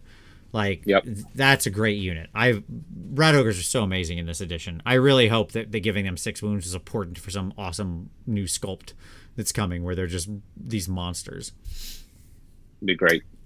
But there are many other examples of these kinds of things. These are just some fun ones that I picked. Tom, any others that you can think of? Then, like, hammers can sometimes double as anvils unless they're like true glass hammers. Witch elves are a good example. Like super buff witch elves can get up and be glass hammers, but if something touches them, I would count Grimgrass Reapers in this category, and we'll talk about this because it's because of the army, right? They are GV, but we'll talk about this. But they're dishing out 3 attacks a model normally. You're going to get all 20 of them in, so you're going to throw 60 attacks. They're going to normally be at least Ren 2, possibly Ren 3 because of the army and the other mechanics going in. So they're going to dish out a lot of attacks at good rend. But they're also 20 wounds on a 4-up unrendable, and that can get to a 5-up ward. You know, and depending on your support, they can also be at -1 damage, you know, to really kind of wash that, you know, bounty hunter bonus damage out. And so, like, they can be, like, because of the unique constellation of things around them, they can actually serve this, like, dual purpose of hammer and anvil. Yep.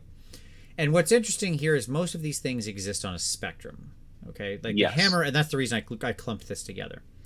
Because the spectrum is like units can play into both areas. It's a question of, like, oftentimes where a lot of these units end up is the good ones, that like the good units end up being like hammer, anvil, but lean hammer, or anvil, but like lean a little hammer. Phoenix Guard is an example of this, where like they can win an attrition fight, but they're very tough. Right? And if you back them up with like a life storm or something, they're quite good at just sticking around for a long time. But they can also do decent enough damage. They're not a hammer, but they can chop. Yeah, you get into them, and if they have models, you're in trouble. Like, because they're like they have the attacks and the reach and the numbers on 3s and 3s to actually, like, put out real damage. Yep. Six Pigs falls into this example, right? Where they're not Galatian veterans, they can't be bounty huntered, they can be damage buffed so easily, they make a metric crap ton of attacks, and 6 of them is 30 wounds on a 4-up save. Like, it's just a pile of meat. Right. Yep. Somebody mentioned, Stuart, Hearthguard Berserkers. Absolutely. Great example. Yep. Right. Yep. So that's spectrum 1. The other spectrum in my mind here is utility mobility. Right? Oftentimes things exist on this spectrum of, like, are they utility lean mobility or mobility lean utility? Because this often end up playing into both things. Chaff often is just chaff, by the by. It's some cheap unit you have. But utility mobility to me is often a spectrum. And so here, what I'm thinking of is something like Tree Revenants is a great example. Yep. Where maybe the best Galatian veterans in the game, probably the best Galatian veterans in the game. Yeah, that's probably true. With their built-in teleport, their relatively small footprint, their great hex rates, where they can fight some. They're okay. They're okay at fighting, but they carry a lot of utility because they have this explosive movement capability, where they can just shoot across the board a million miles. And they have a lot of sticking power. So like if you don't lift them, like you can put models back in that unit and they're like, just a sticky, again, it's a 4-up save, unrendable, 6-up ward, possibly 5, like when you need it. It's just a good, like it's a hard unit to lift, like unless you actually put meat into it. You got to put some real heat into it in order to lift one of those units. Finally, and it can shoot across the table. Right, exactly. Finally, maybe my all-time favorite in the utility mobility category, our humble friend, the gyrocopter. This little guy, this little adorable fellow, clocking in at basically, like, what is he, 70, 75 points, I think, off the top of my head? He does so much work. I've never had an army, a force that had one where it just didn't do real work. Yep. He can just sit around and chill in your back line. He's very fast. He can just go zip out to where he needs to be with his little fly speed, with his 16-inch fly speed. He can drop a little bomb when he makes a normal move over somebody to deal some mortal wounds in a clutch to take out a key hero that's wounded.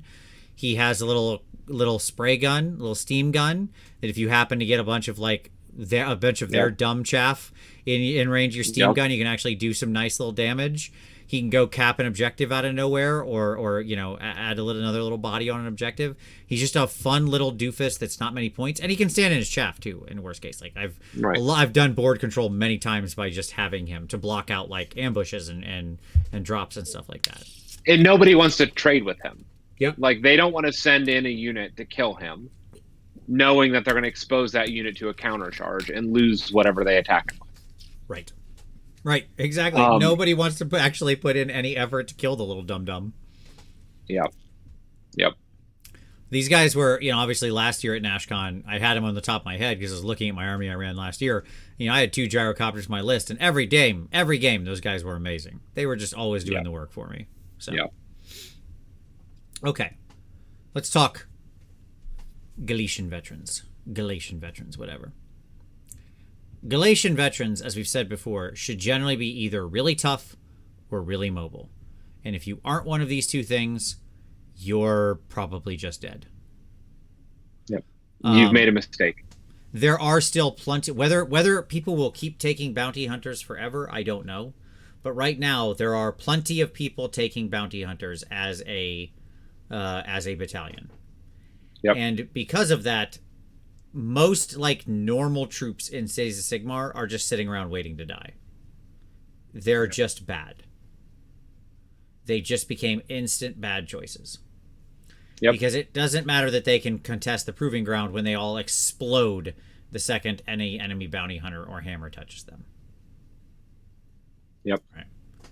So the Martin says, or cheap enough not to care about getting one shot. I would accept that one.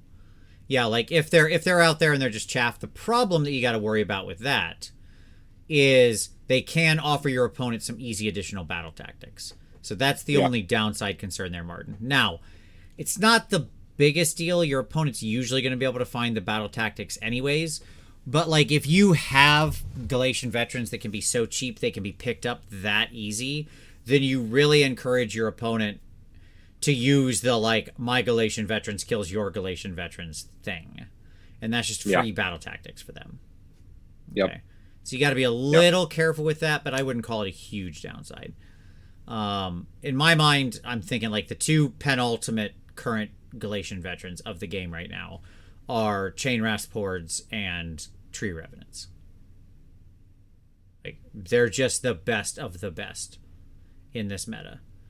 Chain Rasp, for all the reasons we mentioned before, they can withstand, and tree revs because they are always the last 2 units alive in any 7th army because they just leave. They just leave. So, you know, yeah, there you go. Yep.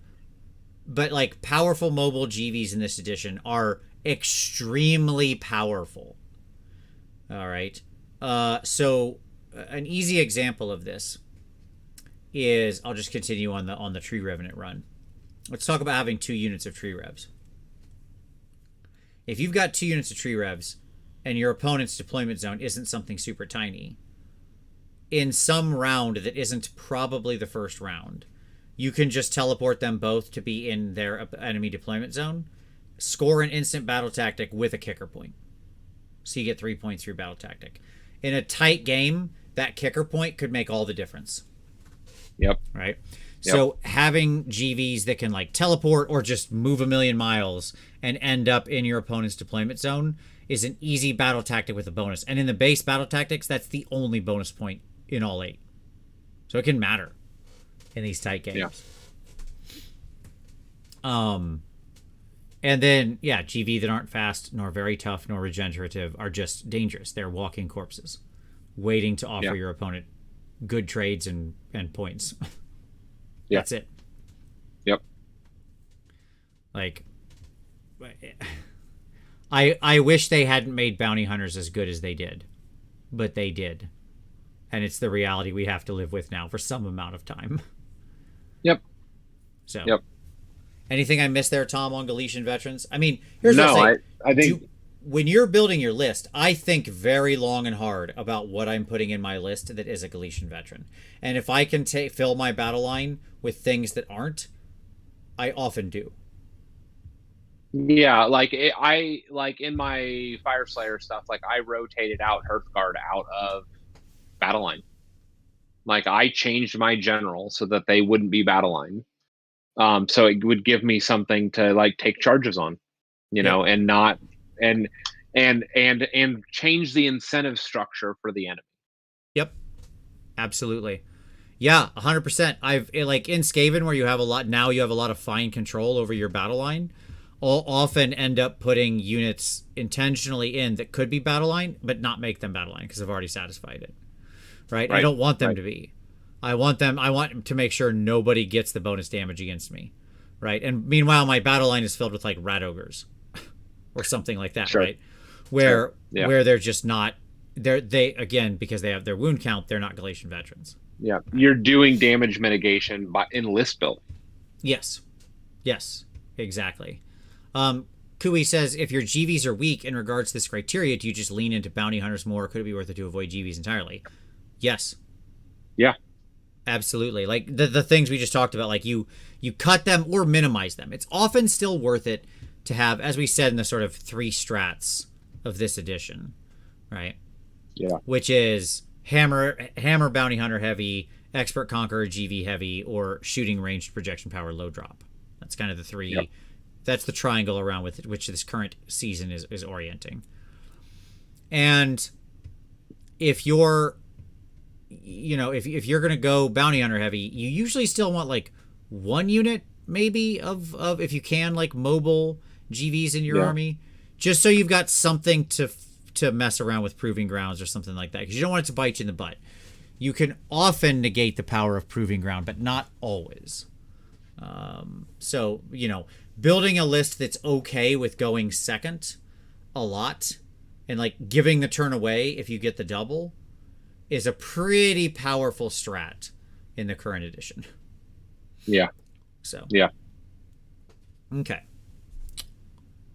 Monsters. The Monstars, Tom. The Monstars. Okay. I don't remember the last time I had a monster in one of my lists. Well, let's talk about that. Sure. Monsters are much lower risk this season. We just came off a long season. No, it's true. It's true. It's of them being weak. It's fully dependent though upon the army you're playing. Yep. And I am, by the way, talking about monsters, like just monsters, not monster heroes, who would fall under the earlier thing we talked about with heroes, right? Right. I am talking about monsters. All right.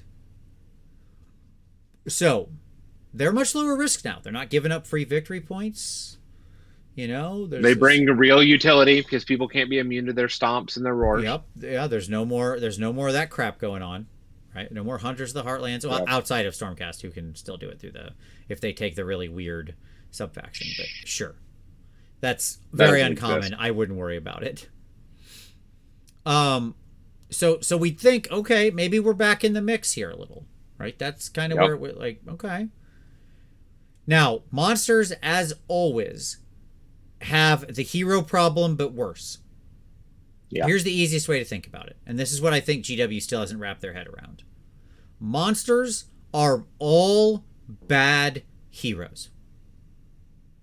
Yep. Okay?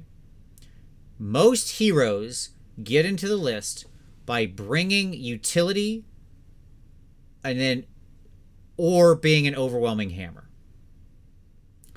But they're a customizable hammer because you can throw artifacts on them and stuff like that. Or command traits or abilities that you get from your subfaction or whatever. Like there are things that are happening that are making using them to synergize the heck out of those bad boys. Yes. Yep. Monsters are single people that have bad objective capture, wounds, damage per point ratios. Like, I don't care that they count as 5. That's cool. It's still worse than a unit of 10. Yep. Okay. Yep. They got to earn their keep. And most monsters do not have any utility. Now, we're going to talk about exceptions and who clears the bar here. But most monsters are there just to be bad heroes. Non-utility, crappy heroes that can't issue their own commands. Okay? That, like, they've got a rampage, but I can get that out of a monstrous hero. Right. Right? Yep. Again, so, Haley's, this is just pure monster, not monster heroes. Like, the Mega Boss on Maw Crush is fine, because he's a hero on top. He's good. He can do a bunch, he brings a bunch of other utility to the table just by existing. Right? Yep. Most monsters don't do that. Most monsters are effectively just damage on a degrading profile that often falls off like a rock. Mm-hmm. Mm-hmm. So they have bad fundamentals, no utility, and often don't hit their damage ratio. Like, they often do less damage, easily less damage than an equivalent sized unit. Yep. So monsters are starting off. No, you're fine, Holly's no problem. So most of the time you're just starting off bad. They're just a bad choice. Like, in the void, all else being equal, monsters suck in Age of Sigmar. Yep. Yep. It shouldn't be the case. I appreciate they gave us Monstrous Rampage and tried, but again, my monster heroes can do that. Yep. And do it better. Because I'm benefiting more from that, like, Titanic duel or something. Or whatever. If you are a pure monster, I'm going to say this. Mm-hmm. If you're a pure monster, no hero keyword, and you are over 200 points, you're probably not ending up in a list.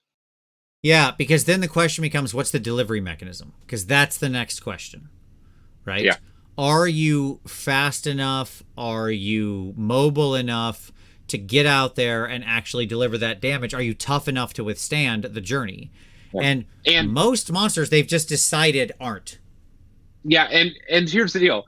Even if you're under 200, there are a lot of monsters under 200 who never see tables. Because they're like 5-up saves with a 6 or 8 inch move. Who cares? That's garbage. Worthless. I can stop reading the profile right there. Yeah. Unless they're 120, 130 points. Nah, it's not worth. You're not worth the risk at that point. Yep. So, now there are exceptions, though. It's not all bad news, folks. Don't worry. There are, as a point of fact, some good monsters. Let's talk about those good monsters. Yeah.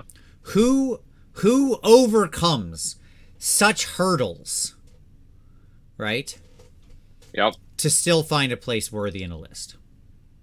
Okay. Here's some examples. Damage, and utility. If you got those two, we can talk. Yep. So the first two are the cheater monsters that end up actually being more or less just troops, but they sort of sneak monster in.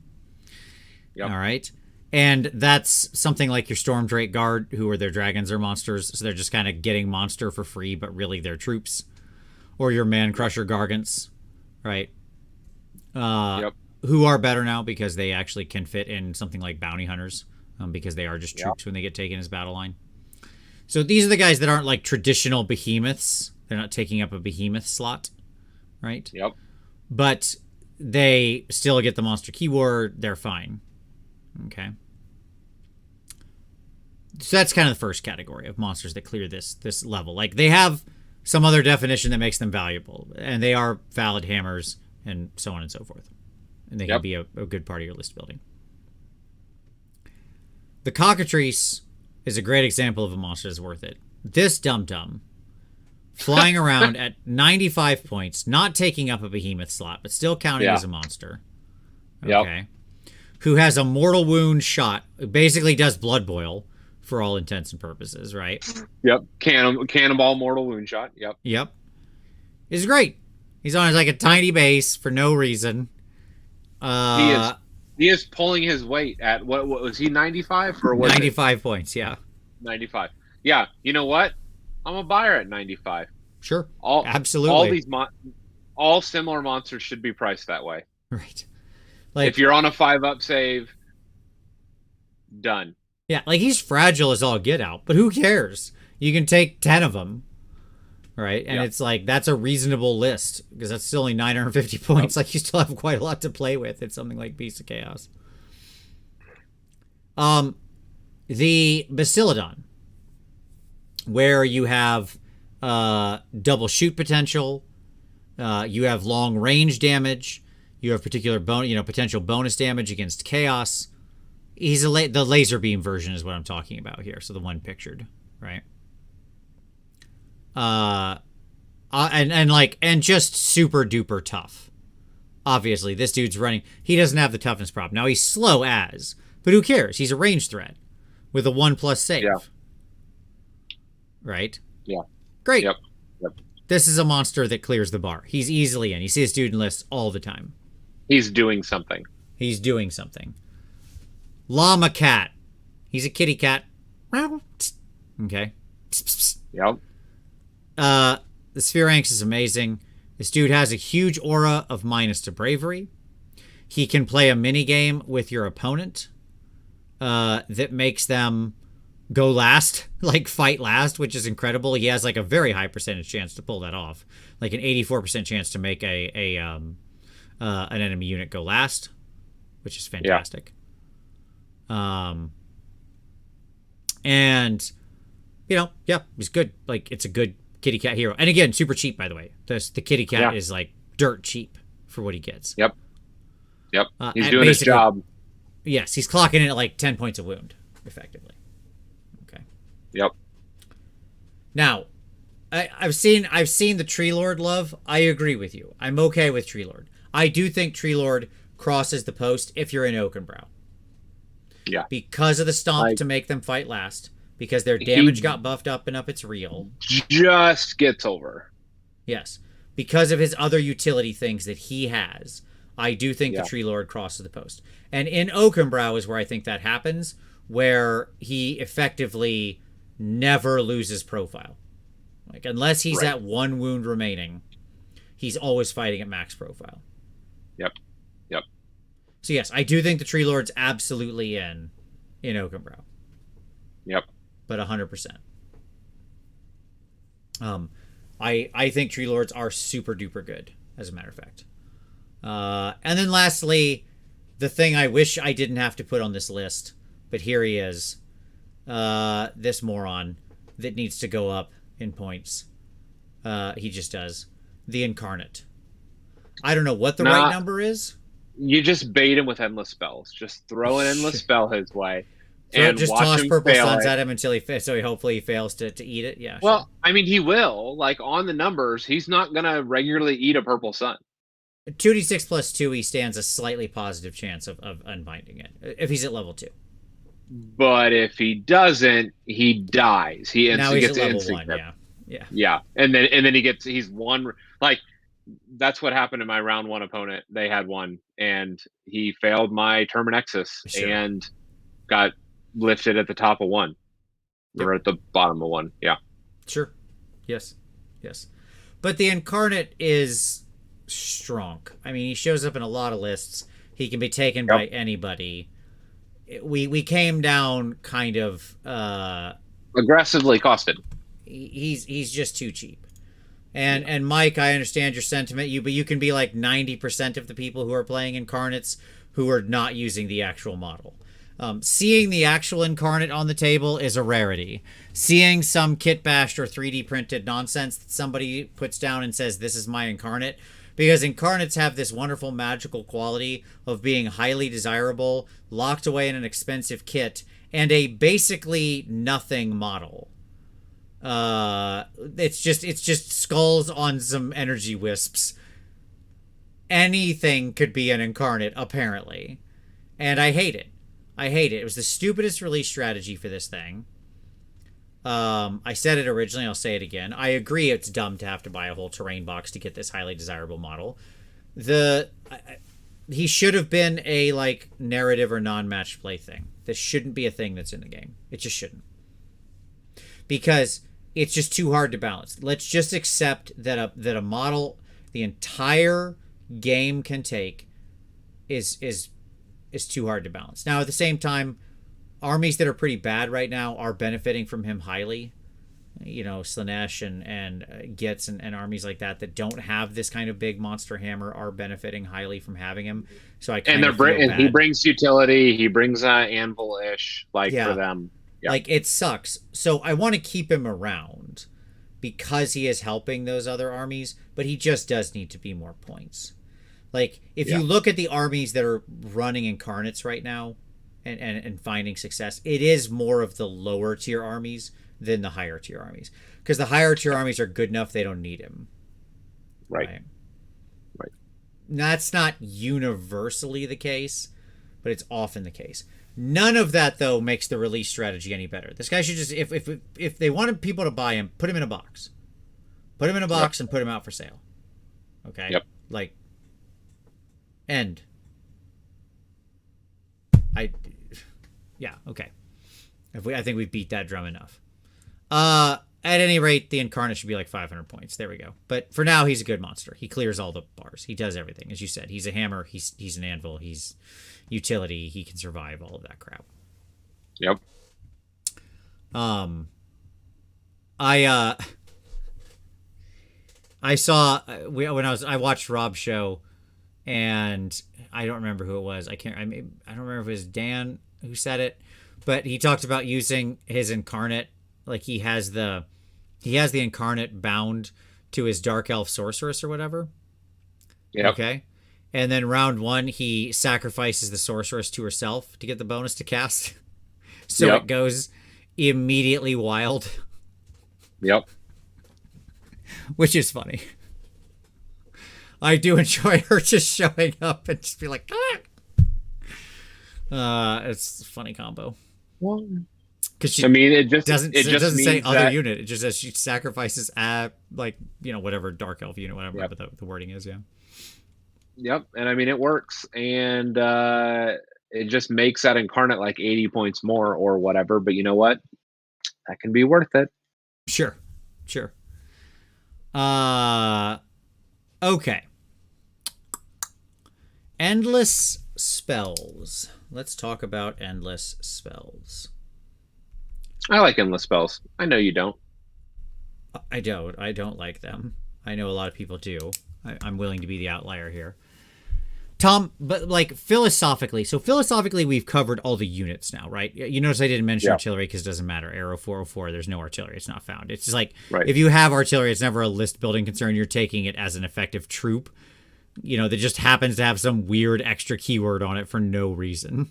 Like, nobody hits 5 or 4 artillery or whatever. Okay, so they're not materially different anymore. Yeah, that's exactly. not a thing. We just need to kill this dumb distinction or make more valid artillery. I'll accept either. Sure. But how do you think of endless spells? Because this isn't like the classic part of your list, right? This is this some extra weird thing you've got to have casters to bring onto the table. How do you think about these things? You frequently use endless spells. You've been a fan of it. I do. I like using endless spells when they allow me to play differently. And so oftentimes I look at them as I use them to bring utility into my list. Very rarely have I traditionally used them as pure damage. The irony being that that's not what I've been doing recently. But in general, like historically, I would use them to like add mobility, or I would use them to add these other kind of elements to my list that I need. And they were good for that. Now it's hard not to run a Purple Sun, especially if you have a way to deliver it to make it reliable. Sure. Because I've been playing Night Haunt, like literally it's just all turtles for me. Like it's just literally like there's no penalty for me running a Purple Sun in that army. And so it's because you're gonna have Reichmar power it out with +3. Well, sure. Or I have my one caster who can power it out and have it unbindable from him. So I have two options to push it out. Yep. And I ignore the penalty to save, and I'm often running a bunch of bodies, and so most of the time, like I can body block it out, such that it's not going to be. If it does go wild, it's not relevant for me. Right. And so the reality is that like, I can't not run that endless spell. Okay. I've been a huge fan of Terminexus just because of the raw pressure that it puts on the enemy army, just for the area. So that's another exception of like just a raw damage spell. I've seen the Burning Head show up in a lot of lists just because it's an AoE D3 mortals for 20, it's just 20 an point easy damage spell, yeah. Yeah, that it puts damage out on the table.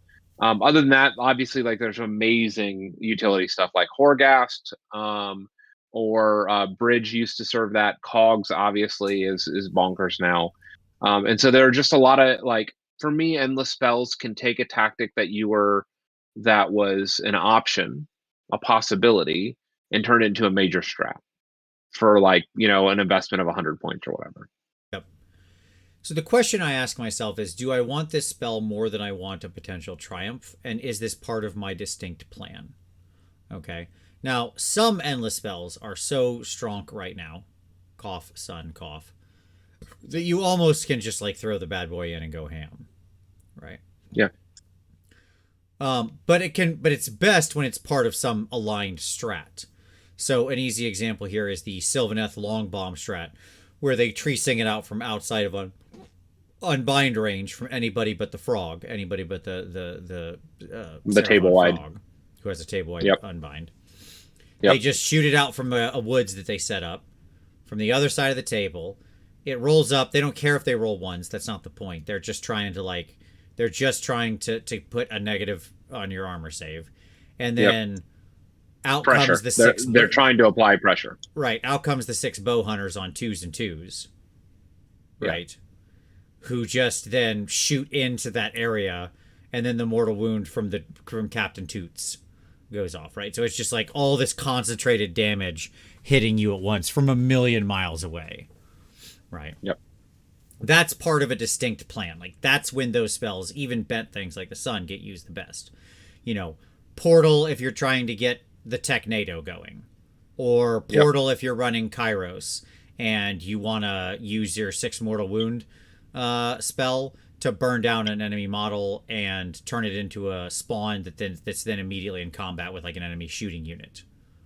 Right? Yep. Cogs if you have a bunch of wizards. Right? Who want to reroll some casts. Horrorghast you mentioned, high utility, like obviously Emma's Rock Coven list, right? You mentioned with Nurgle using because there's a lot of spread damage happening to a lot of units. Horrorghast being able to shut off that inspiring presence is so strong, right? Yep. Caleb says you have to try Host Arcanum with their free 6-inch move turn 1 and then cast Swords, Jaws, and Horrorghast and watch people cry.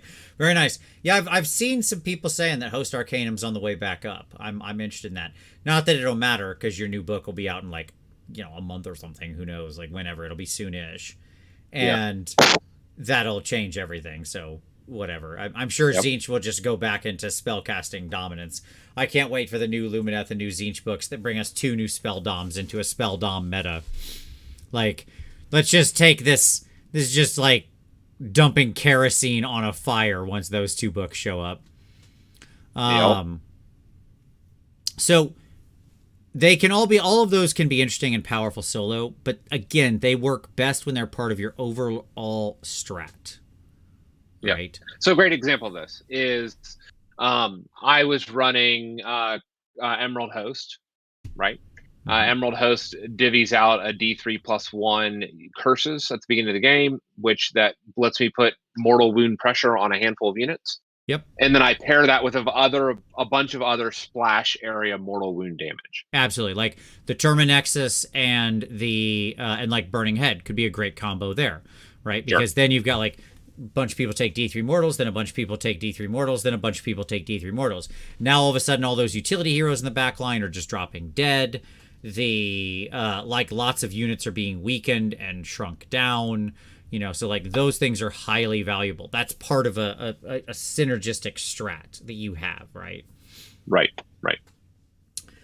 The other important question I think that is easy to forget about here is what are the other spells you are wanting / needing to cast each round? The number of times I've seen people include endless spells in their list because they just like had some points left, right? But they already had every spell cast they have. Yeah, determined every round, right? I'm going to cast Mystic Shield and this buff spell and this buff spell, and that's what I need to be doing every round. And I have 3 spell casts. Okay, well then when were you planning to cast that endless spell? Right. You got to have a little bit of flex in your required spells to power out those endless spells. Like especially with something like Burning Head, where you're going to be doing it potentially over and over and over again every round. Right. So yeah, like really think about what is your game plan as far as your spell casts, and are you going to easily have the free spell cast every turn? Because you might need it in any turn if your opponent unbinds it on their turn or something. Right. To continually try to power that thing out. So. Okay. Anything else on endless spells, Tom? No. And like there is some utility in just them filling up the board. Like you can move through them now. You can't use them to like block, but you still have to have the movement to get past them. And so if you like drop a big base endless spell and then have a unit behind it, like actually getting that like enemy unit into combat with your stuff can be actually a really big problem. And so there's some utility in endless spells and limiting mobility. Yep. I mean, I'll be honest with you, other than something that's like distinctly aligned with my strat, right? Where I'm trying to use it to the best of its ability, I'll take the Triumph every time. Because even though the Triumph's only once a game, like if I'm at, if I'm going to end at 1960, 65, 70, where I'm pretty sure in most games I'll get the Triumph. Yeah. Once I've got it, I've got it. And I always take the reroll charge, because then you can double stack reroll charges. And if your unit doesn't connect, it doesn't matter. But like +1 to wound and reroll charge are generally your 2 that people lock into. Those are so highly valuable, and you can just punch them. No hero needed, no nothing needed, no chance for your opponent to counter it. They just happened, right? Yep. So, okay. Last up, Tom, battalions. Yeah. Battalions. All right, let's talk a little battalions. How are you thinking about your battalions right now, Tom? How do you think about it when you come to a list? I mean, the first thing I ask is 1 drop possible? Mm-hmm. Yep. And do I need to be it, given my game plan? I need to be it? Yep. And then, I mean, more often than not, because 1 drops aren't possible for the armies that I'm running, I will then default into who are my conquerors and who are my veterans. Okay. Right. And then fill those up. And like my goal recently has been, okay, now that I can do that, can I go double warlord? Sure. Like that's the other question of, can I fill those up while also going double, or like run those? Like if I'm going to be all the drops, right? Can I get into those and then also be double warlord? Because actually double warlord is really, really good for those command points. Being able to be like, I need 2 extra command points this turn. You punch that button and you are. Yep. Yeah, I go through a series of steps, I think, when I think about my battalions based on the army that I'm running. Do I need to be 1 drop here, and is it possible? Do I have a strat that takes advantage of that kind of a build? Yeah. If the answer is yes, then I know I'm going battle reg, decision done, and then all other decisions flow from that. I'm now capped at 3 heroes, 5 units plus a monster artillery, so on and so forth, right? And now I'm going to build within those constraints. If the answer is no, then do I want to stay within like the 3 to 4 drop range? So I'm kind of like playing or rolling against a lot of people, right? Where now I can add in a few more, another hero for flavor, a couple, I can take a bounty hunters, like options open up, right? It gets a little more loose. And then if the answer to that is no, then it's all the drops, baby. And it's jam-pack that list with every battalion I can. And so Skaven, all my Skaven lists look like this. Most of my Skaven lists have 6 heroes because their heroes are often cheap as chips. They're highly utilitous. They do a lot for you. They open up your battle line. Like, they're just valuable, and I don't have to dedicate actually a large part of my army to getting 6 heroes. Right. And that then opens up something like Warlord and Command Entourage. So now I'm double artifacts. Skaven have a bunch of good artifacts too, by the way. Right? And so so now I'm at 3 artifacts in the list, or whatever, right? Whatever I want to take, 2 bonus enhancements. And then I'm also stacking a bounty hunters and an expert conquerors on top of that too. Right? And I'm saying, okay, my rat ogres are going in bounty hunters, my night runners or gutter runners or whatever are going in expert conquerors, right? Or something like that. Yep. Or my clan rats, just because why not? Why not have 20 clan rats count as 60 on an objective, just so your opponent has to go answer that. Yeah. Right. Yep. And then you're just all the drops. And to me, those are the milestones in the current edition. The milestones are 1 drop, 3 or 4. Like 3 is safer, 4 is riskier. But you're going to run into lots of 3 and 4 lists. That's the sort of big middle where many lists fall. The sort of plurality, I would imagine. And then just all the drops. Just whatever, who cares? Run it to the moon, right? Yep. 12, 13, 14 drops. Like, go ham. I am in for 13, 14 drops. Yeah, sure. I mean, is 4 drop worth it, or at that point should I just be lots of drops? I think 4 drops the top of worth it. Like, I wouldn't take battle reg if I'm going to end up over 4 drops. Right. I would take things that are giving me something. And allowing me to be responsive to my opponent. At 4 drops, you'll meet plenty of 4 drop lists. And 4 drops means you get priority over all the drops people. And it's a roll-off against the other 4 drop people, which, in a 5-game tournament, you might meet 2 of those. That's not statistically unlikely. And a roll-off's a roll-off, right? So it's something. So that's my answer, Frogom. I wouldn't, if my battle reg is going to take me down to 5 drops, screw it, all the drops. Yep. Right. And the question you have to answer here at the base of this is my army benefiting from bonus enhancements in some way that's pertinent to my strat? Okay. Yep. Like, for Skaven, the answer there is often a giant yes. Because they have these enablement artifacts that allow you to just act in ways you wouldn't otherwise with your units if they're present. Yep. Okay. Night Hunt has a very similar type of situation going on. Yeah. I mean, like, you're incentivized to go 5, 6 heroes on every Night Hunt. And so at that point, like, and you have some utility units you're going to have sprinkled in and out. And so, like, you just, you end up with a lot of drops. So most of my Whereas, recent ones have been lower, but they're not as high as the 14. sure, That's truly a 14's a lot. lot. It's like that's almost hard to Yeah. hit. You have to take so many small units. But yeah, most of my Skaven lists end up at 11 and 12, just because that's just Yep. sort of the number of units that I have, and that's what it boils down Yep. to. Yep. And then how important is priority to you in the first turn? Right? Like, what are your chaff options? What is your, are you trying to alpha? Yeah, well, if you're trying to alpha and you have a billion drops, you don't have a valid strat. Right. Okay. Right.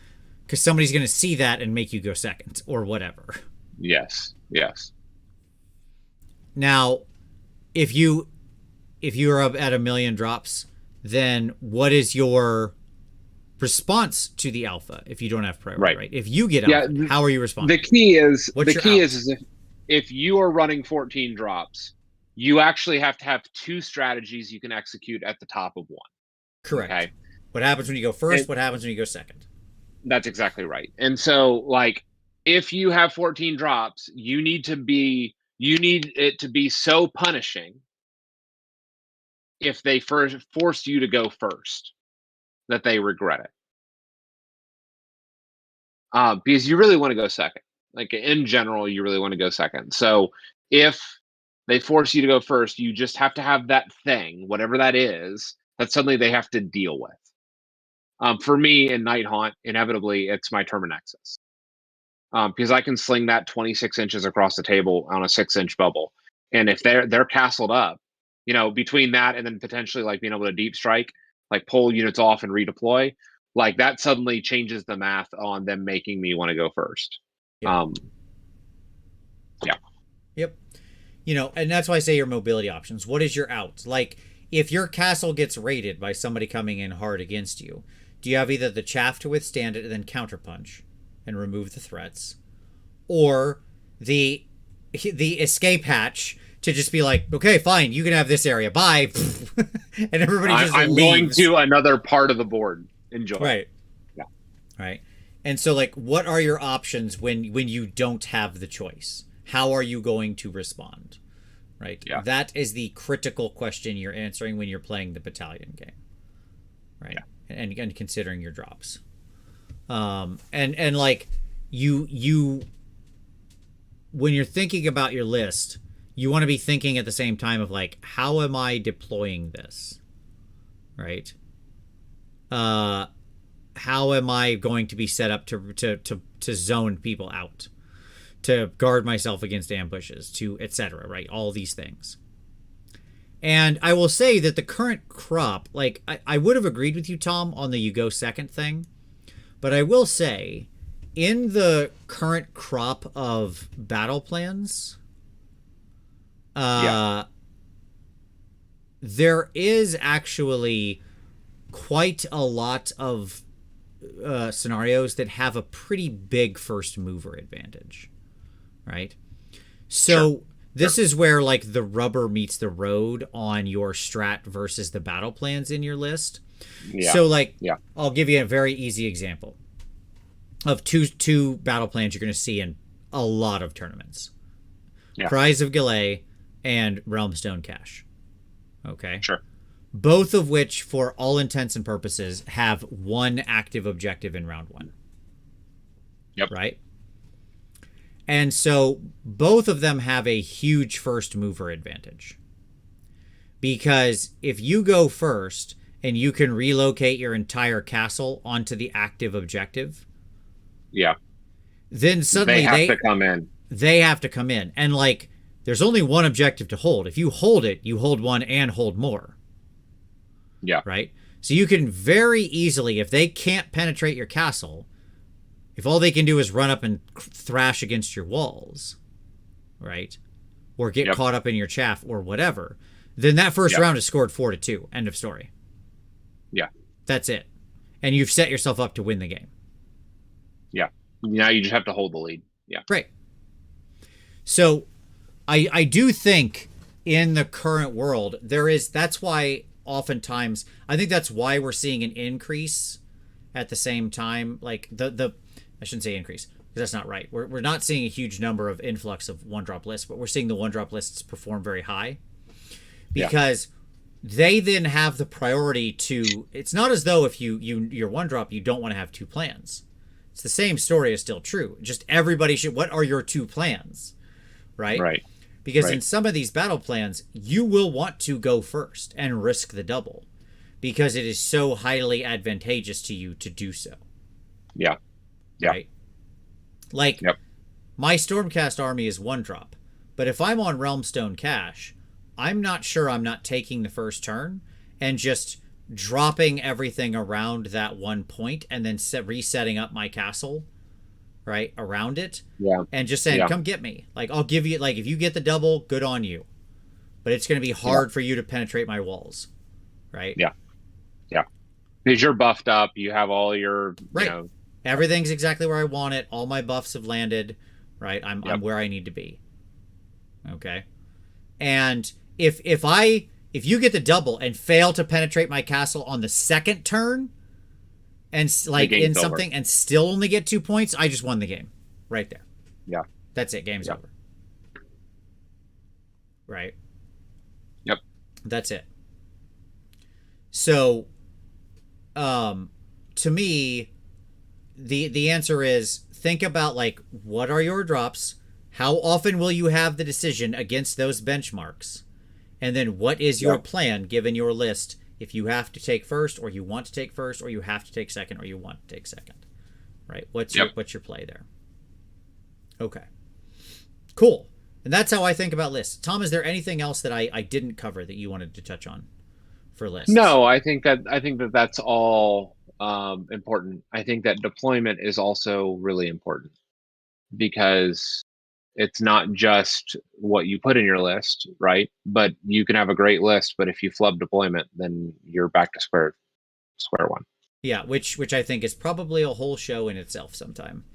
Agreed. Because like we need to talk about when to spread, when to castle, when to like having pre-game move components. You know, which by the way is like a great utility mobility combination that we didn't talk about, but like pre-game moves are a great utility mobility chaff combo, right? When Untamed Beasts being like the classic example of this. Cheapest chips, great chaff with awesome utility on a pre-game move that can just walk forward and threaten objectives, right? Incredible. Yep. So, all right, great. If there's anything we missed with list building and you've got questions, hey, drop those down in the comments below. I didn't say it this entire time, and I have been remiss because I'm bad at YouTube. 8 years into this, 9 years into this, however long I've been doing this, my whole life it seems. I still am bad at YouTube. But hey, don't forget to hit like. We really appreciate it. Subscribe if you haven't already. Click buttons. It's cool. All the cool kids click buttons, and you want to be like the cool kids. Share this and stuff with your friends. Don't forget, if you want to support the channel, there is a Patreon down below focused on hobby and taking your next step on your hobby journey and on hobby review and feedback. You can join an awesome Discord community full of enthusiastic and awesome people, as well as get personalized review and feedback of your miniatures. There's also a merch store down there, so you can make your vote of Team Tom versus Team Tyler. There's socks and hoodies and shirts and all that kind of fun stuff down there, so go check that out. But if there's anything you need, just drop it down in the comments. As always, Tom, thank you so much, buddy. I appreciate it. Of course. Oh, Caleb, if we do a deployment show, we are absolutely going to have to do real examples. Yes, 100%. Yeah. Yeah. Like, there, you can't do a deployment show without, like, at minimum, an old school 90s White Dwarf map. So, yes, absolutely. All right. Thank you, everyone. Really appreciate it. As always, thank you so much for watching, and we'll see you next Wednesday.